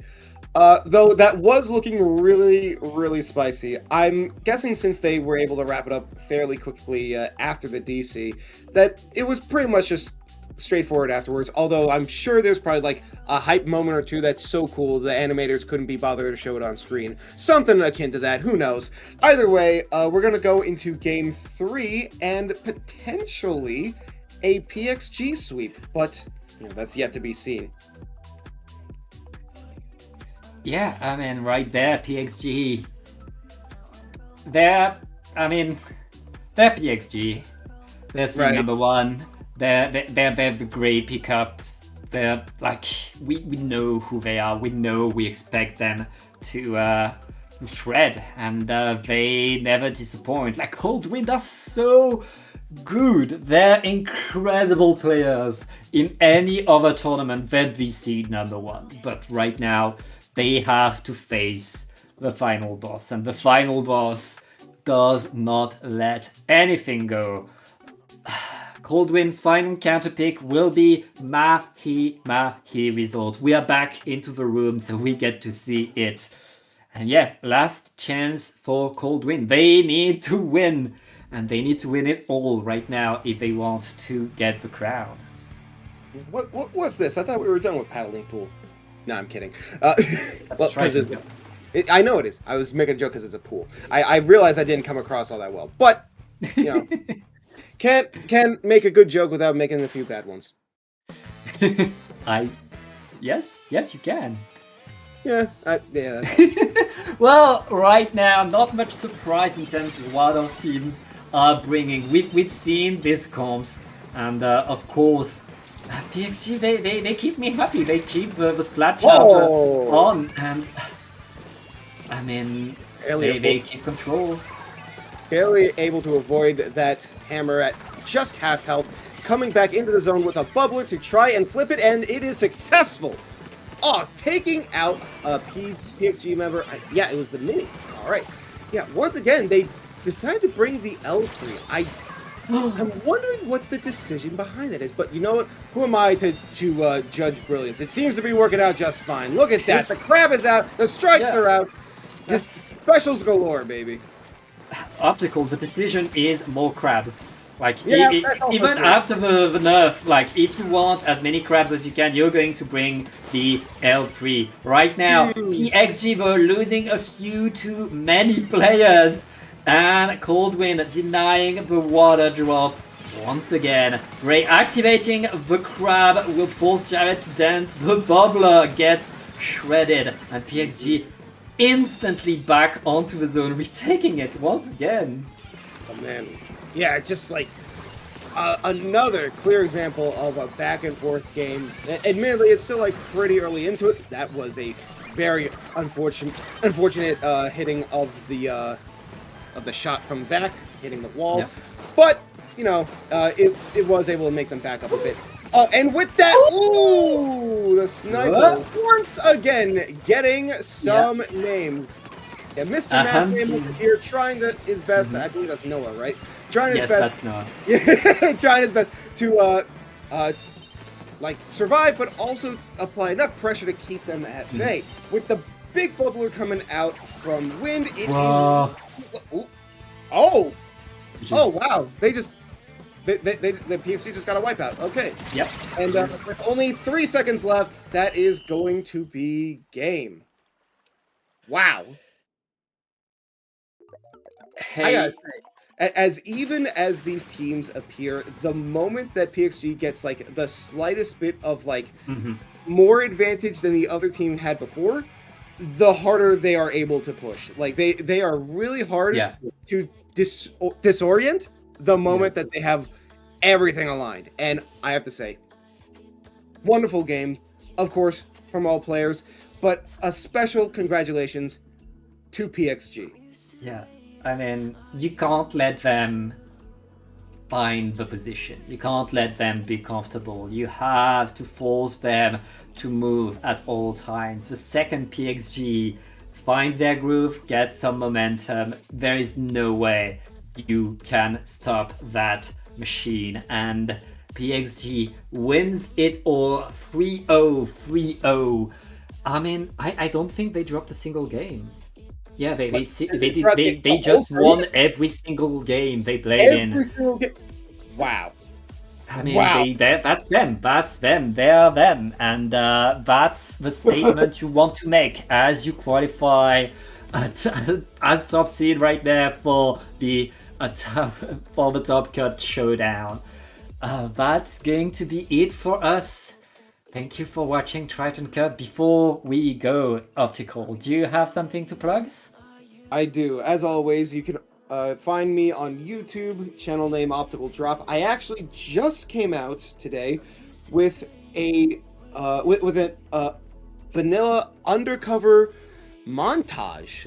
It is an extended version of the entry into Glitch Cactus's montage contest. Which, by the way, if you're unfamiliar, please check out Glitch Cactus and his Discord server, the Splatoon montage server, for more details on that contest, if that sounds interesting to you. But yes, I made an extended version of it, so like that's not the entry, but a portion of it is. That I had a lot of fun making, and I think it looks really nice. It's on YouTube. Recommend highest quality for that in order to get like the most out of it. And yeah, otherwise I have other stuff on that channel as well. I also have a Blue Sky, of course. And yeah, that's really it for me for now. What about you, Pat? You got anything?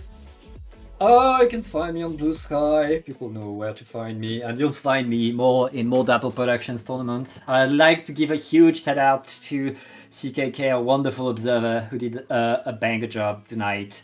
And yeah, thank you for the Top Cut Showdown, for having us as a qualifier. It's a pleasure to be a part of it. And we'll see you in the next one for more Splatoon action here on Dapple Prod. So see you. Bye-bye. Take care, everyone.